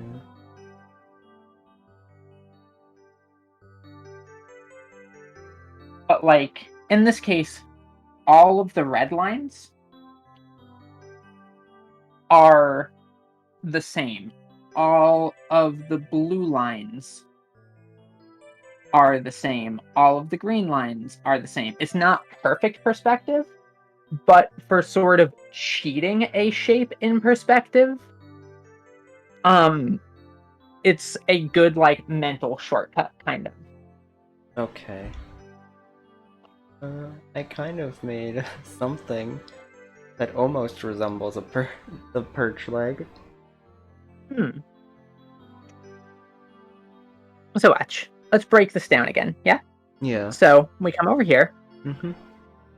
and just take and draw like a rectangle. It doesn't matter if doesn't matter what angle it's at. And just make sure all four of the sides are roughly parallel.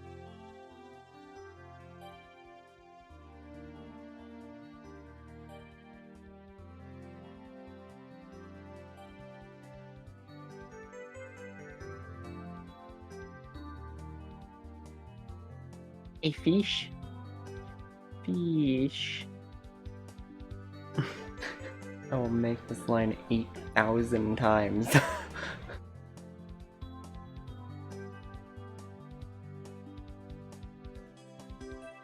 What do you mean draw a fish instead? We're already drawing a perch.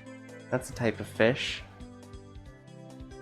I learned that when I commissioned my emotes, and the first, and like my like default emote, the one with me holding my perch up and it says my love on it, to imply that I'm about to beat the shit out of you with my love and affection. When I first sent that, like the description of that in, the person doing it came back with like me holding up a fish that says my love on it. So that was fun. I was so fucking confused on why they drew a fish. There you go, fish perch. Sheesh. Okay, so now that we have this rectangle, right? Yeah. We can turn this into a cuboid by now take and put a line like this, right? Mm-hmm. Try to basically think, if you had this shape, try to keep it as if it was a 90-degree angle.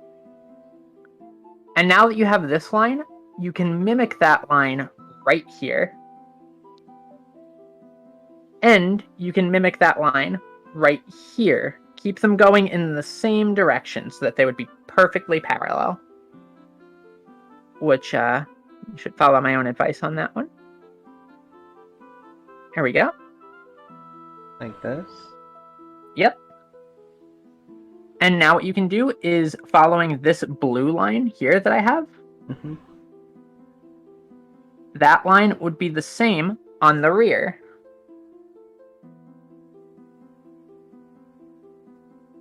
Be able to draw this. Like I said, I didn't even do this in one stroke. I went like 1, 2, 3. Yeah. Like, don't worry about getting it like there. Oh wait, you had it. Not really. That's good. Ah. Oh no, now I'm laughing. Okay. There you go. There you go. You got it. You got it. Okay. So now this line here is the same as these lines.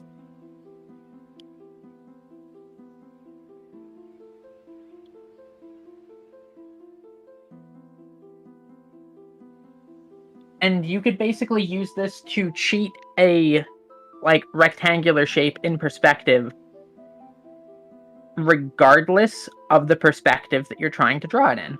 Hmm. Because you've got a rectangle here, Mm-hmm. and you can go, okay, so there's a 90-degree angle here. I mimic that same line here, here, and here. Hmm.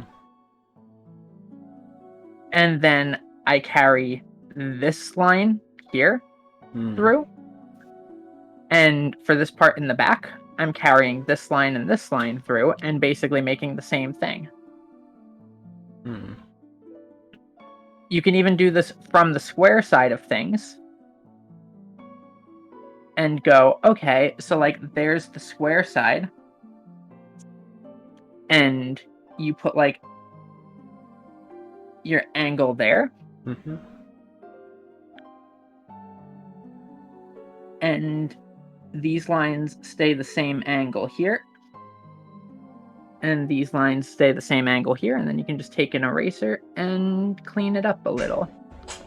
It's not going to give you perfect perspective, and like you can see here, like I kind of messed up in that like this line is angled like this, Yeah. which means these lines should be angled a little bit differently. Hmm. But the important thing is this isn't to get you perfect perspective, Yeah. or as many say perfect perspective. This is just to sort of cheat the shape into place so that you have something that you can work from. Yeah.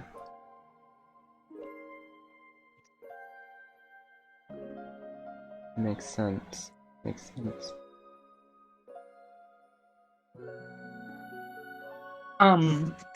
Like I said, I'll do a full lesson on perspective. Yeah, we're gonna need one. We're gonna need Just like because, at least one full lesson on perspective.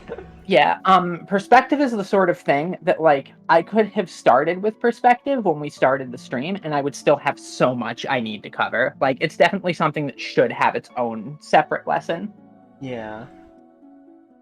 For the purposes of this lesson, I think the big core takeaway was building observational skills Yeah.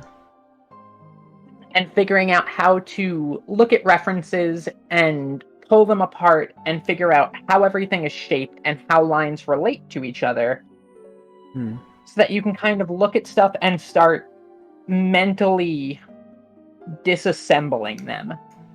Yeah. Because like most people when they draw a hand don't like look at a hand and go like, okay, so like it helps if I work with a layer that is visible with a brush. No.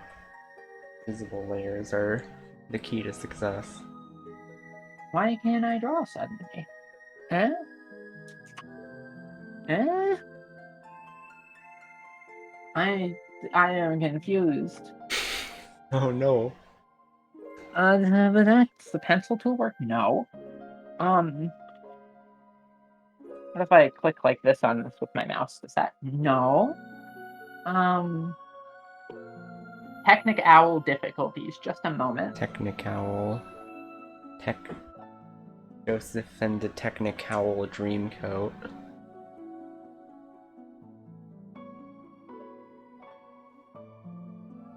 Eh. Well, this is weird.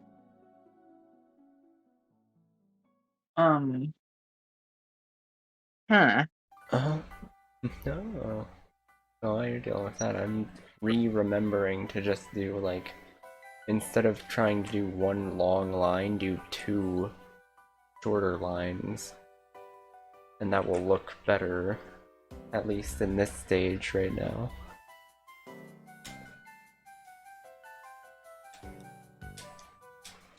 Why is it not working? I don't know. What are you doing? I don't know. It was working a second ago. Yeah, really weird. It's letting me switch colors. Like, it's definitely not my tablet not picking up. I'm just not sure why it's, like, being strange. I can draw with my mouse just fine. Huh. So it's not like a layer setting issue.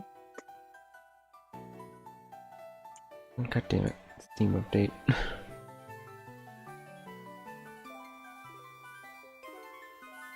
Hmm.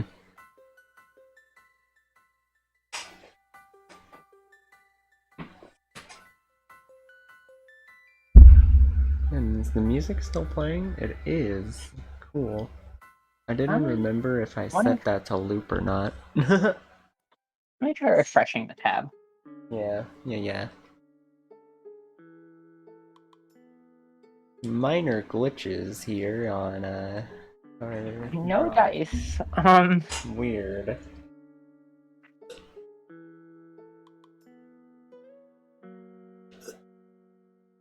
What's really weird, there's gotta be a...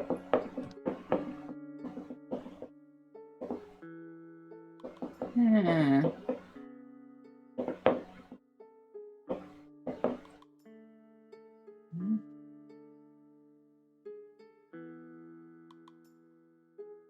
Hmm.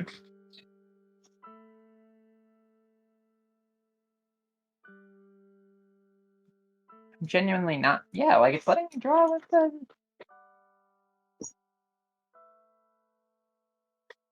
I'm so confused.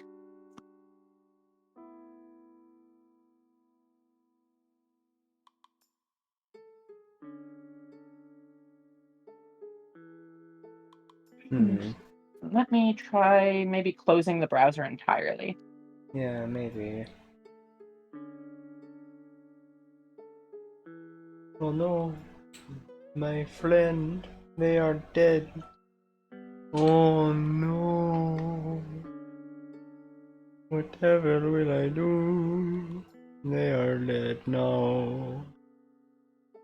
Toodaloo.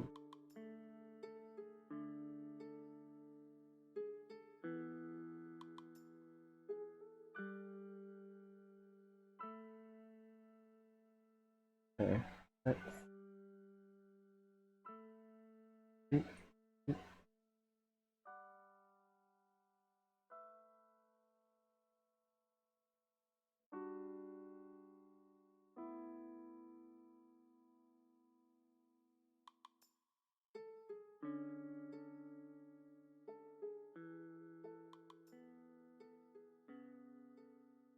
I fixed it! Yay! Okay. So, anyway, I'm gonna quickly hide all these perches and stuff and make a new layer. Or I will draw the no thoughts, head empty nebula. Yay! I have so many layers. So many stories to tell. Okay, so, as with things, when you start drawing an owl, start with a circle. Yes. Start with the circle. And you want to think about how big the body's going to be in relevance. So I'll keep this in similar scale to the other head empty ones that I've done. Yeah. So you've got a body here, and then you have your little bird legs, or like my little bird legs. Yes. So for this, you have a cylinder, which would be coming towards the screen, basically. And then your little feet. Okay. And then here, you have your feet again. And you have sleeves. So your arms, as opposed to the other one, will just be like this, and then the sleeves land on the ground and sort of splay out a little bit. Yeah. Splay.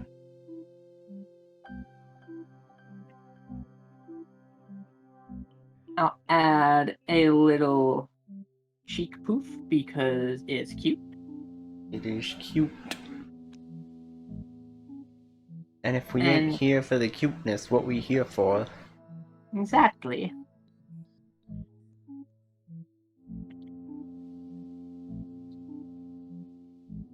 Pop some eyes in here, and remember you have the invisible eyelids kind of that would define the shape between them. Mm-hmm. And For the similarly, moment. no Momentarily. nose here. I like There when it was momentarily just looked like this weird smile. Yeah, you were like, hey. Hey. Um,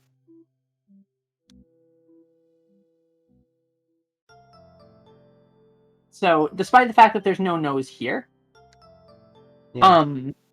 it's still there in spirit, basically, for guiding where stuff would go on the face. Yeah. There's a spirit nose Yeah, within all of ghost us. nose.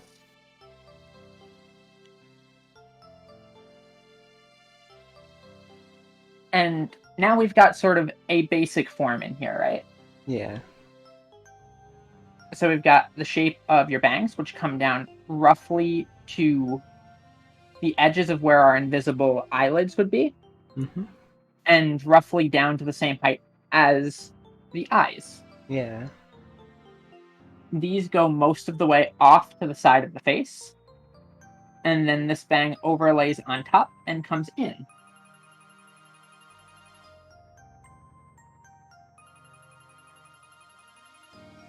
From here, your little poofy bits in the back Mm-hmm.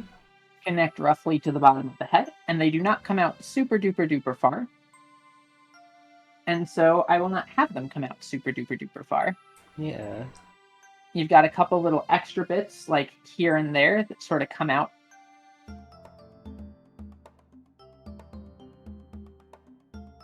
This side of the head is further back. Yeah. Therefore, these are angled slightly more away and thus don't come quite as far out. Yeah. Hmm. Then you've got your little hair tufts on the top of your head. Your other hair tuft connects onto this, like if it was like socketed on like a sphere almost. Yeah.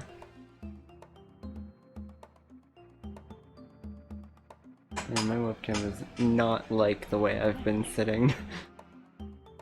Because I just like started wiggling around so that people could see my hair tufts wiggling. Like, they do their little shaky shake. The wiggle is very cute. It's so cute. They have such good movement. Then you've got your shirt, which is sort of like a bit of a crop top here. And you wear your pants fairly high-waisted.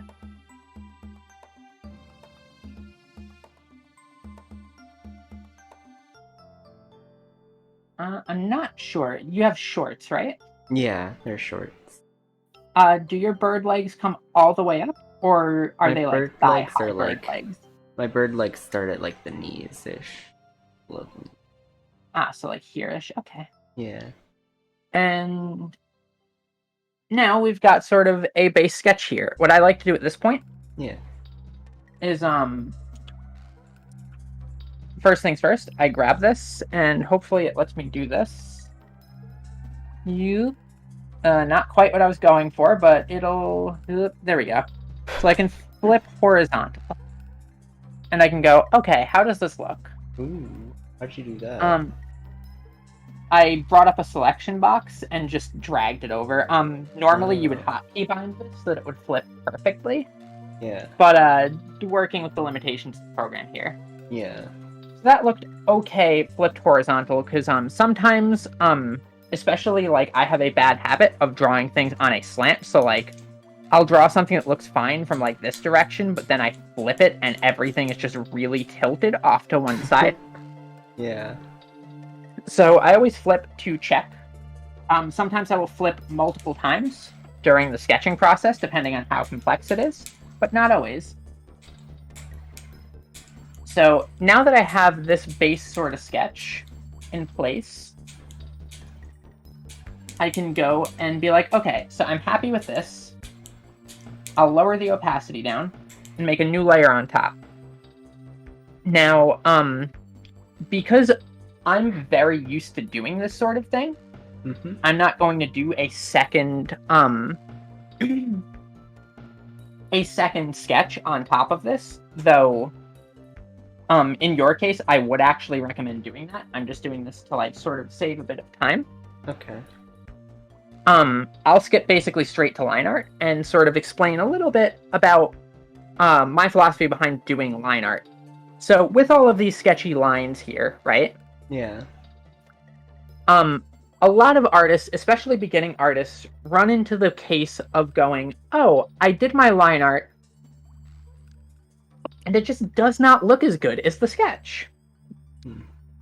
And the reason for that it like doesn't necessarily look like the sketch and doesn't necessarily look as good as the sketch is in the sketch there are the suggestions of lines, and the brain is not following the exact lines here. Like, it's not saying, okay, so there's a line here, a line here, a line here. Yeah. What the brain is doing is it's filling in and going, there's a line here. Yeah. And what a lot of people do with line art, especially if, like, they sketched petting the line like this, is, like, instead of following the actual true line that's been suggested by the sketch under it, Yeah. they'll follow, like, the edge of the line, and then everything looks just a tiny bit off. So, like, here, for example, this is where this line is. Yeah. But I'm starting a little bit off of it.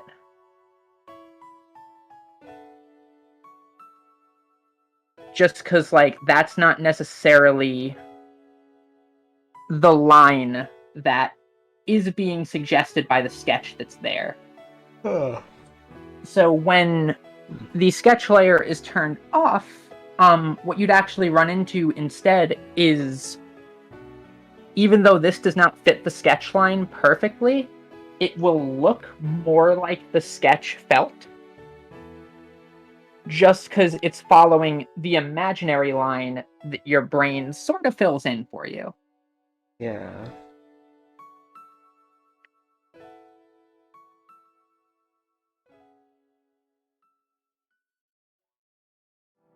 And you can see, like, with this, I'm not worrying about, like, having every shape be a perfect closed shape.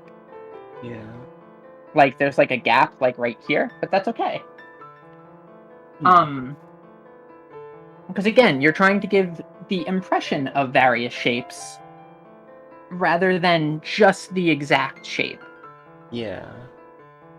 So, like, here, there's a lot of messy lines here, but I'm only picking 2 of them out from the pack here to actually choose as final lines. This face here on the bottom, there's a lot of lines in there. But instead of following any one specific line, I'm sort of thinking of the line, like the little imaginary line that is suggested by what's there, and following that instead. This is not something that, like, I would expect you to do right away. Yeah. And it is something that takes a lot of practice and sort of training your eye to think about, but it's something to keep in mind if you ever find yourself running into the case. And a lot of newer artists will run into this, where, like, they'll be like, oh, the sketch doesn't look like the line art. That's usually why. Okay. Here in this case, I'm breaking from the sketch entirely to just add something different that I think might look a little bit better. Because once I came into the line art phase, that didn't look quite as properly as I would want it. You can see, like, I'm starting here by drawing this line through, Yeah. and I can just take the eraser and come in and fix it like that, because you can get much smoother lines by drawing through. Yeah. In something like Clip Studio, you have tools like the vector eraser that streamline this process a lot Yeah. and sort of help you speed it. But anything that you can do with the automated tools, you can also do by hand. Yeah. I'm just surprised they have an eraser to get rid of one specific Sonic character.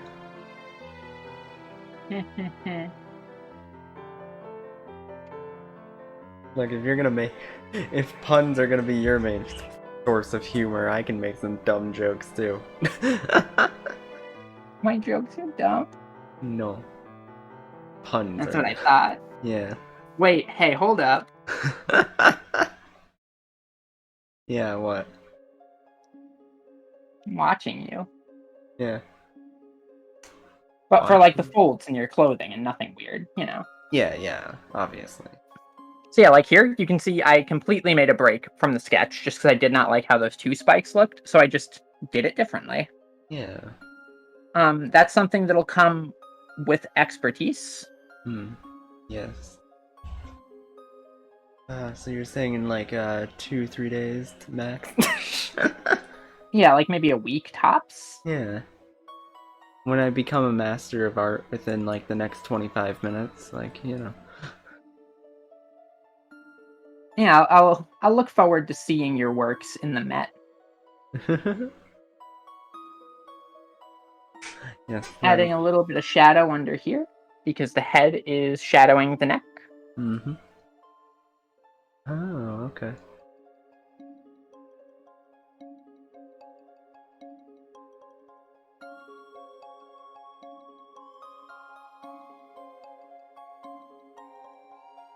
And not quite a big fan of how that line turned out, so I'll just get rid of it and make a new one. When in doubt, just don't feel like anything that you draw is at least with digital art. If you were an oil painter, maybe don't follow this specific piece of advice of anything that you set down on the canvas is not necessarily set. Yeah. Because if you're an oil painter, it might be a little bit set. Sorry. You've got a palette knife. Good luck. But Good with luck, digital, sucks to suck. yeah, with digital you can sort of you can get away with some stuff that you wouldn't be able to in traditional. And similarly, actually, in traditional you could get away with some stuff that you would not necessarily be able to get away with in digital. And Yeah. if you really want to improve quickly, I would recommend practicing both. Okay. Grab like pen and paper and just draw things. And draw things digitally too. They have slightly different skill sets to them, but they're both very well aligned with one another to help each other.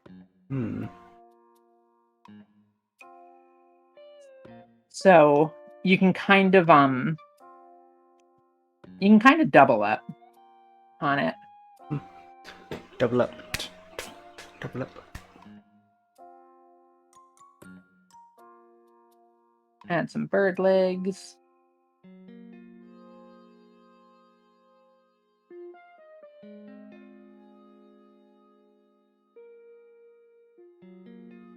And we'll get on to like general anatomy and stuff once we've got basic shapes and stuff down. Yeah. Anatomy is definitely something I need to learn. And then like coloring is also something I have no clue about. And like I just have no clue about anything. So I make a Comes good in steps. yeah. I have I'm good for teaching stuff because you'll literally have to go through every single thing. But that's how you learn. Like, Yeah. it takes time. Art's like, it's not an easy skill to just pick up in a day. Yeah.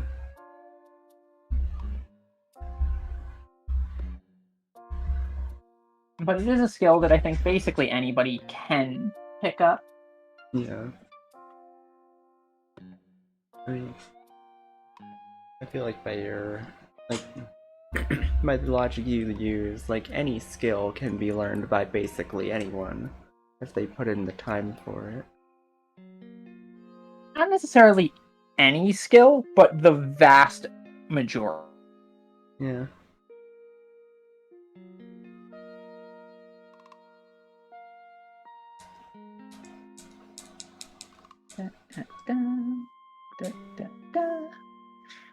And Just like that is The a famous no thoughts duo. Ratatouille line.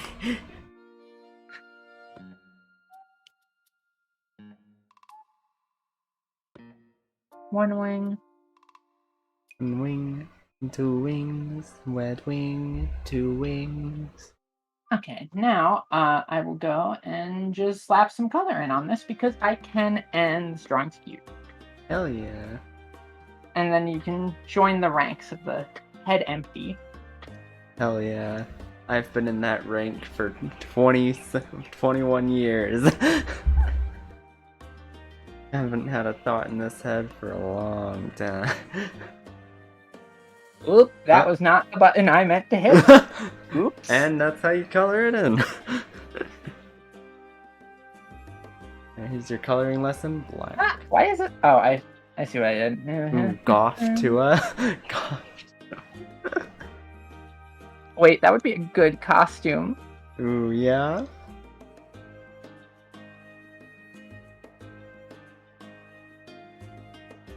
Once we're like a year or so in, I can learn how to draw Goth Tua.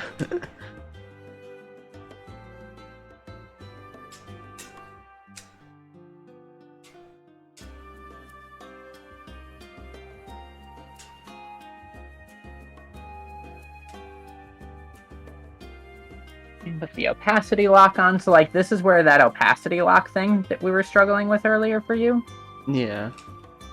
comes in useful, because like now I don't need to worry about staying in the lines. I can just go booba dooba doop and really? stuff just goes. Huh.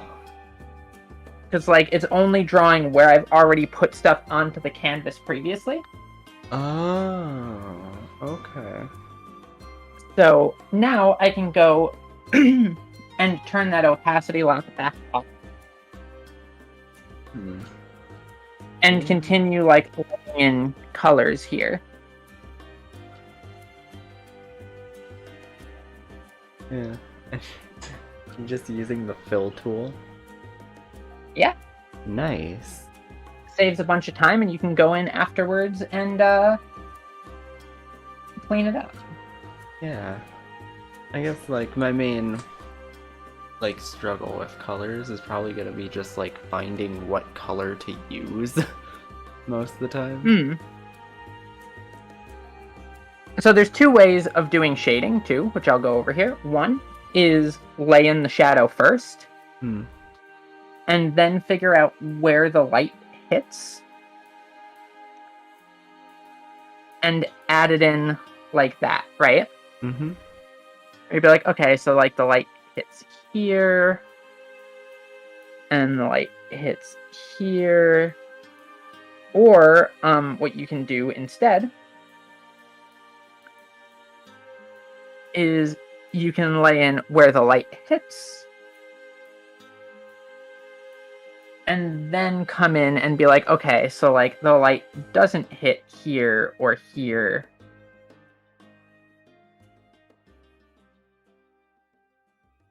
There's no light that hits here. This area is in shadow. This area is in shadow. And for this, it's mostly just thinking about where your light's coming from and where it would be blocked off. Again, probably stuff for a later lesson. Yeah. But I want to give you a cute, like, head empty Noctua. Hell yeah.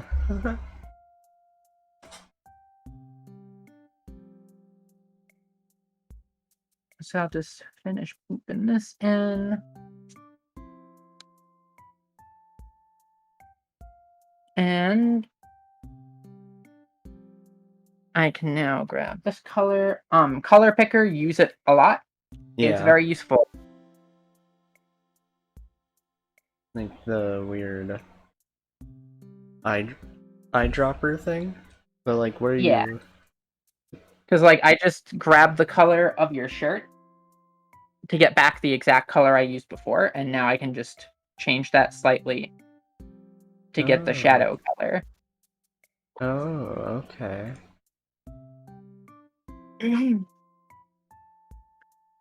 Your pants are slightly lighter and a little bit more orange.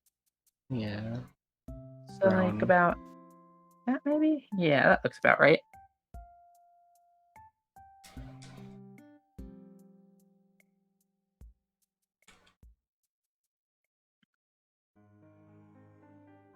And again, you just think about where light isn't hitting, Mm-hmm. and you can see how a lot of the shadows kind of continue through. Yeah. Where, like, the shadow here on the leg is forming one line that carries through. Hmm.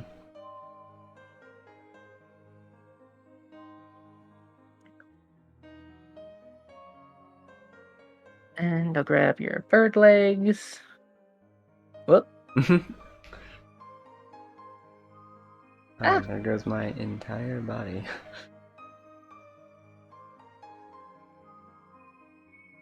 I missed a spot there, so I just went and blobbed some paint into where the gap was so that I could paint bucket the rest. Yeah.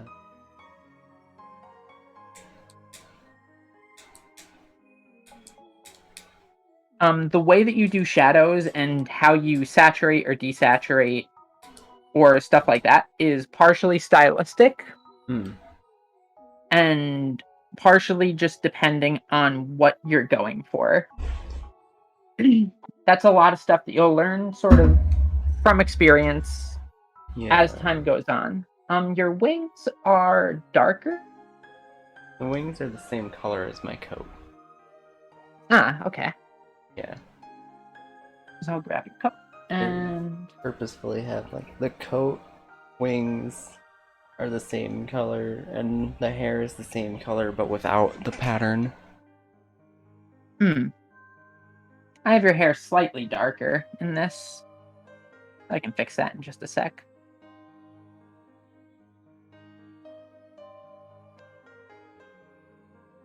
Grab this color and then go ba ba ba.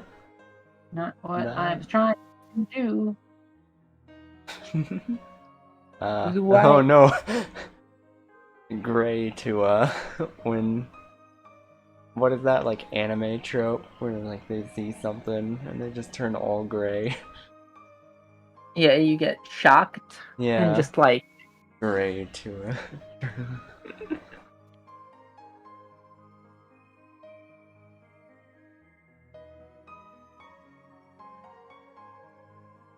oh dear.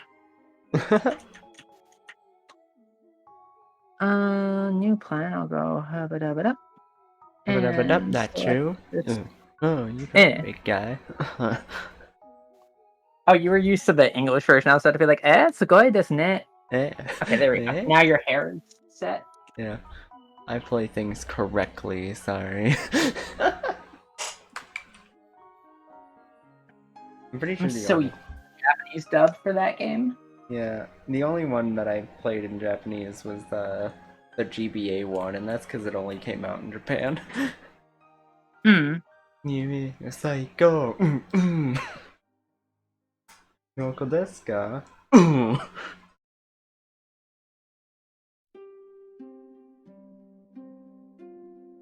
Have you played the GBA one before? I don't think so. Ooh, it's fun. It's definitely, there are certain games that are way, way harder than anything in the other games, but it's fun. And the Oh, is remixes it like kind of a suck case ass. of bad controls or? No, like the controls work. It's just more of like a... They did some really weird things that you wouldn't expect. Also, they made some Hmm. of the songs stupid long. Like, they made some of them, like, some of them are literally 20-30 seconds, and then others will go on for several minutes. Ah. Yeah. I always like playing like marathon songs and rhythm games though, so Yeah. Like, it's fun until you have to do perfects on them, and then it's just like, oh god. yeah, it's like time to not mess up for 15 minutes. Yeah. Where it doesn't even matter if the song's not that hard, your focus just wanes a little bit sometimes. Yeah. Like, the hardest one, for me at least, was the Bon dance. Because Bon Oradori was already hard. With Don don pan pan don do pan pan and then don do pan pan don do pan pan don pan pan pan. But then in the Bond dance, the sequel, they changed it to don do pan pan pan pan don do pan pan pan pan. It's like, what the fuck, game? You have to like input the A on all of the pans. So it's there's a lot of like within like a 2-minute song, there's a lot of pans that you have to do perfectly, or else you just have to redo the whole thing. Yeah, I'll do my usual blush style for this, where I just go. Yeah, look at that blush. I usually just do like little squiggles. Yeah. And there we go. Hey, look at that. We made so much art today. We did make a pretty good amount of stuff. Look at that pear. That's a good ass pear. It looks like you're hungry. Which is funny because I would never be that hungry for a pear. Pears are pears are so... just okay. I'll let it slide. I haven't had a pear in like years, I feel like. I love pears, they're so good. Oh, really? I'm more of an apple owl. I'm mildly allergic to apples. That doesn't stop me from eating them just because I love apples, but like... Oh, yeah. Except when it's a pear of booba. Right, yeah. Yeah, can we get... We need like a good image to put to the left here. And then just... Amy, I already drew boba earlier. Oh yeah, boba. It was on one of these layers. This one. Yeah. Yeah, Oh, see? wait. No. There's even better. Boba tea right here.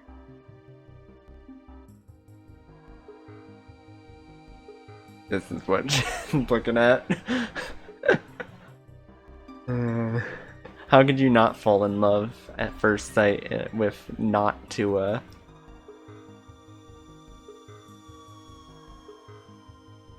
Oh my god. I'm just kind of turning on canvases and just...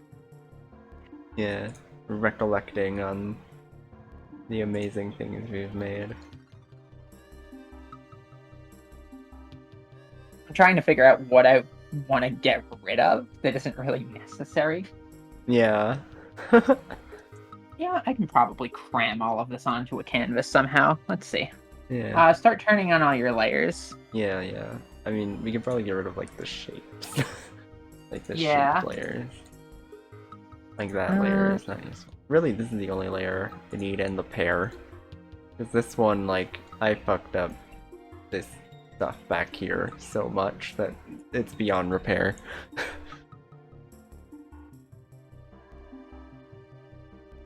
That's the sketch. That layer appears to be nothing. Ooh, damn. I forgot that you just casually made this in the background at one point. Wait, what? Like this body with the sword. Like, this looks so good.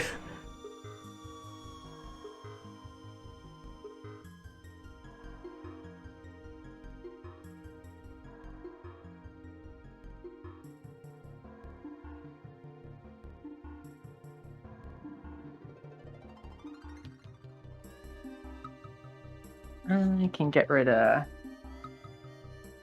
this. Oh, wrong layer.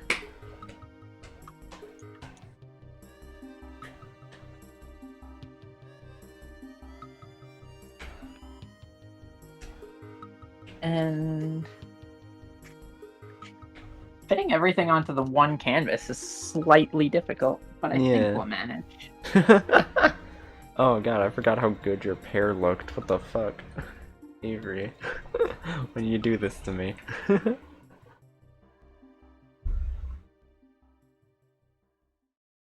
And we need one more thing to fill this little space to have a nice, complete canvas. Yeah.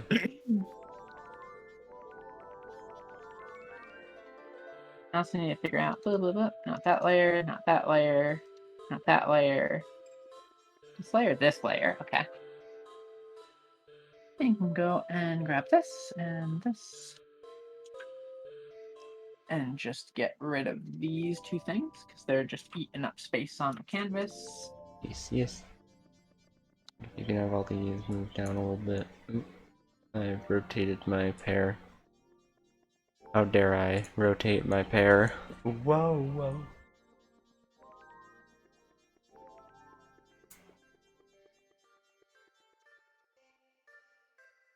Why did I do this on so many layers?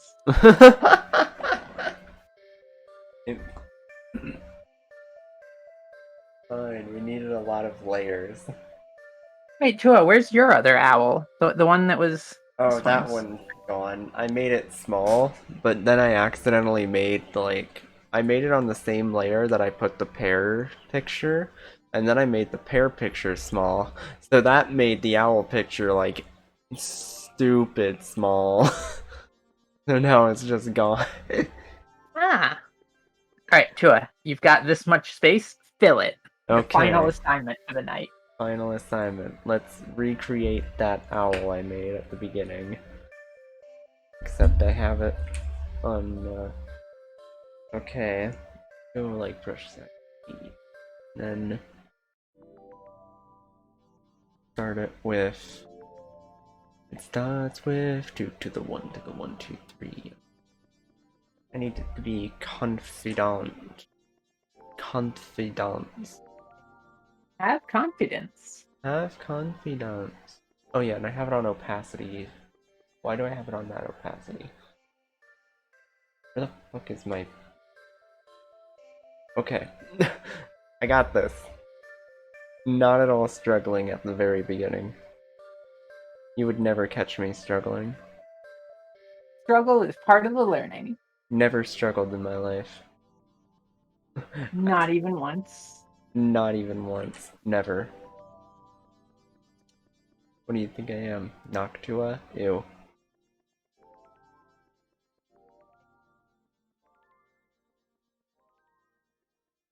Nope. Okay. Good enough.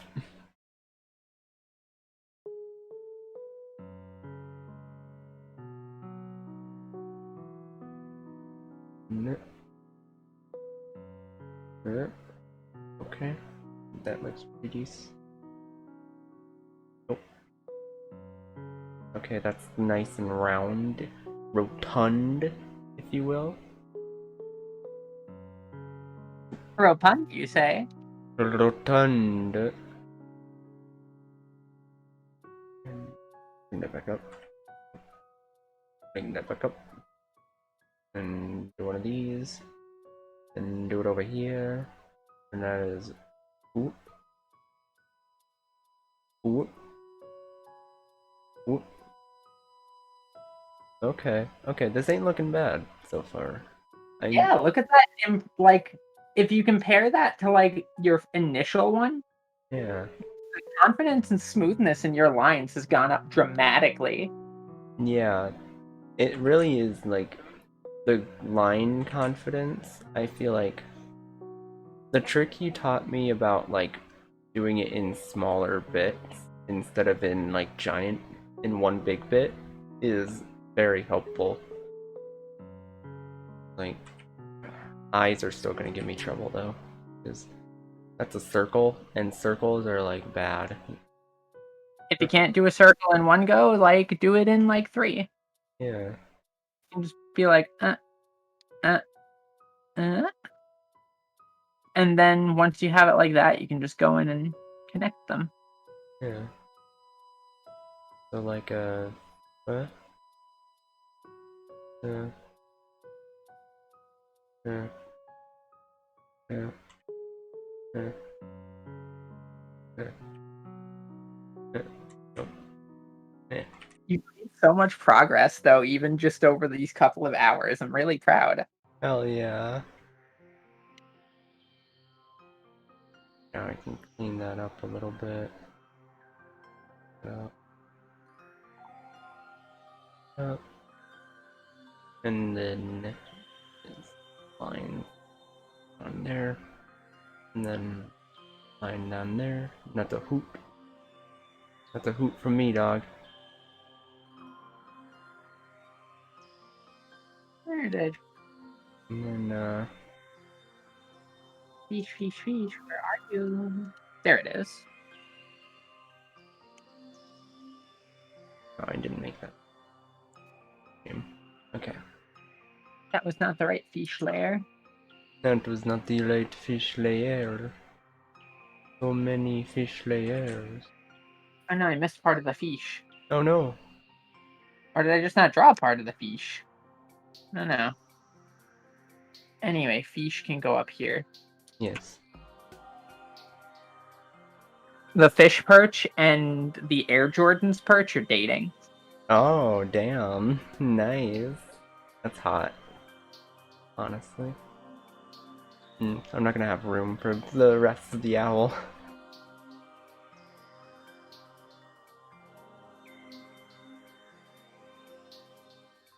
But me, you're getting in my way.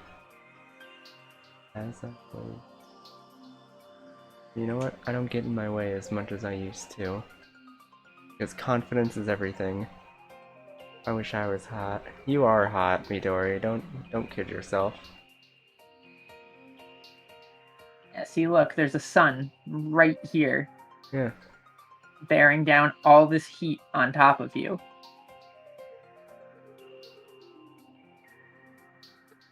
Absolutely sweltering. Actually, I like the way this looks.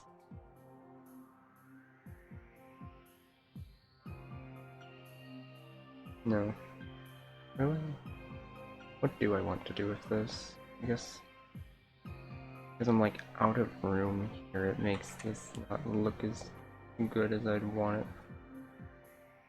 it. Okay. Ooh, damn, that actually looks really good. Hold on.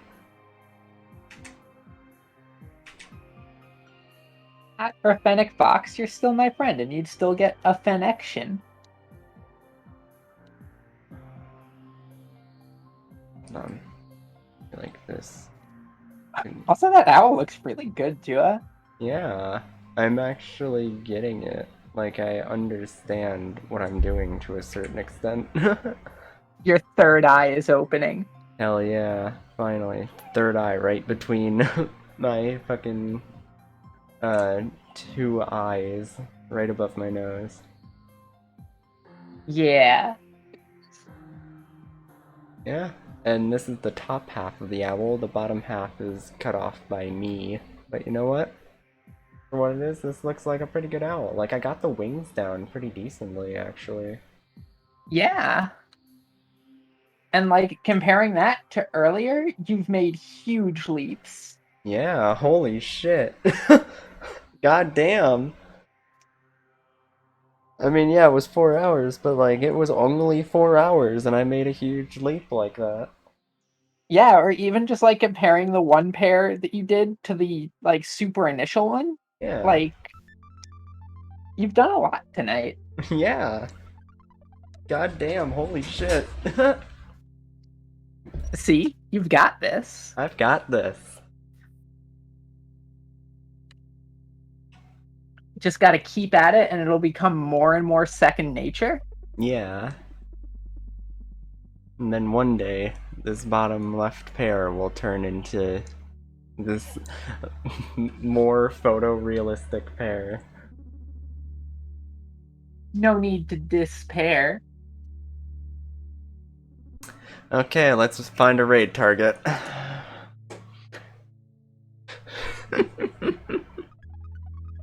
Let's see, who is live right now? Oh man. I think Cass is live. Astro Ida is live, one of our other fellow owls. Yes, but I think my girlfriend Cass is live right now. Ah, in that case, that would be the raid target. Yeah, she still is live. And she said they wouldn't go 2 hours, like, goddamn lies. We went 4. Yeah, I was like, I've probably got enough lesson content to cover 2 hours for a basic thing. Whoops. Yeah, whoops. Don't worry, I know But how to hey, we got drag a things lot out. done. Yeah, we got a lot done. I know how to drag things out for content, and that's what matters. So thank you all so much for being here. Super thank you to Avery for teaching me. Like, I wouldn't have been able to get this far this fast without you. But so much of it was also effort you put in yourself. And thank you so much for having me. Yeah, of course. Like, yeah, it's effort I put in myself, but it's like having a teacher helps a lot. It Yeah, helps. definitely. The guidance can totally help. Yeah. Yeah. And now, thank you all for watching, and have a good night. Until next time, hootaloo.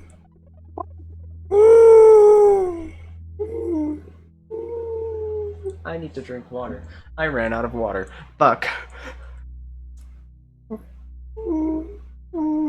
I can't do my who's without drinking first. Okay, we're starting the raid.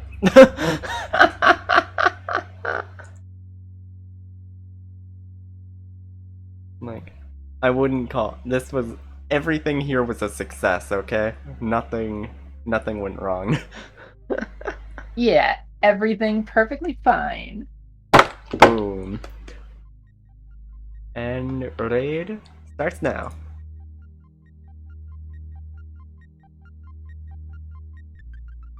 Hell yeah. Oh, you book. Fucking Well, that was fuck. fun. Yeah, that was a lot of Book fun. just had to get in the last word.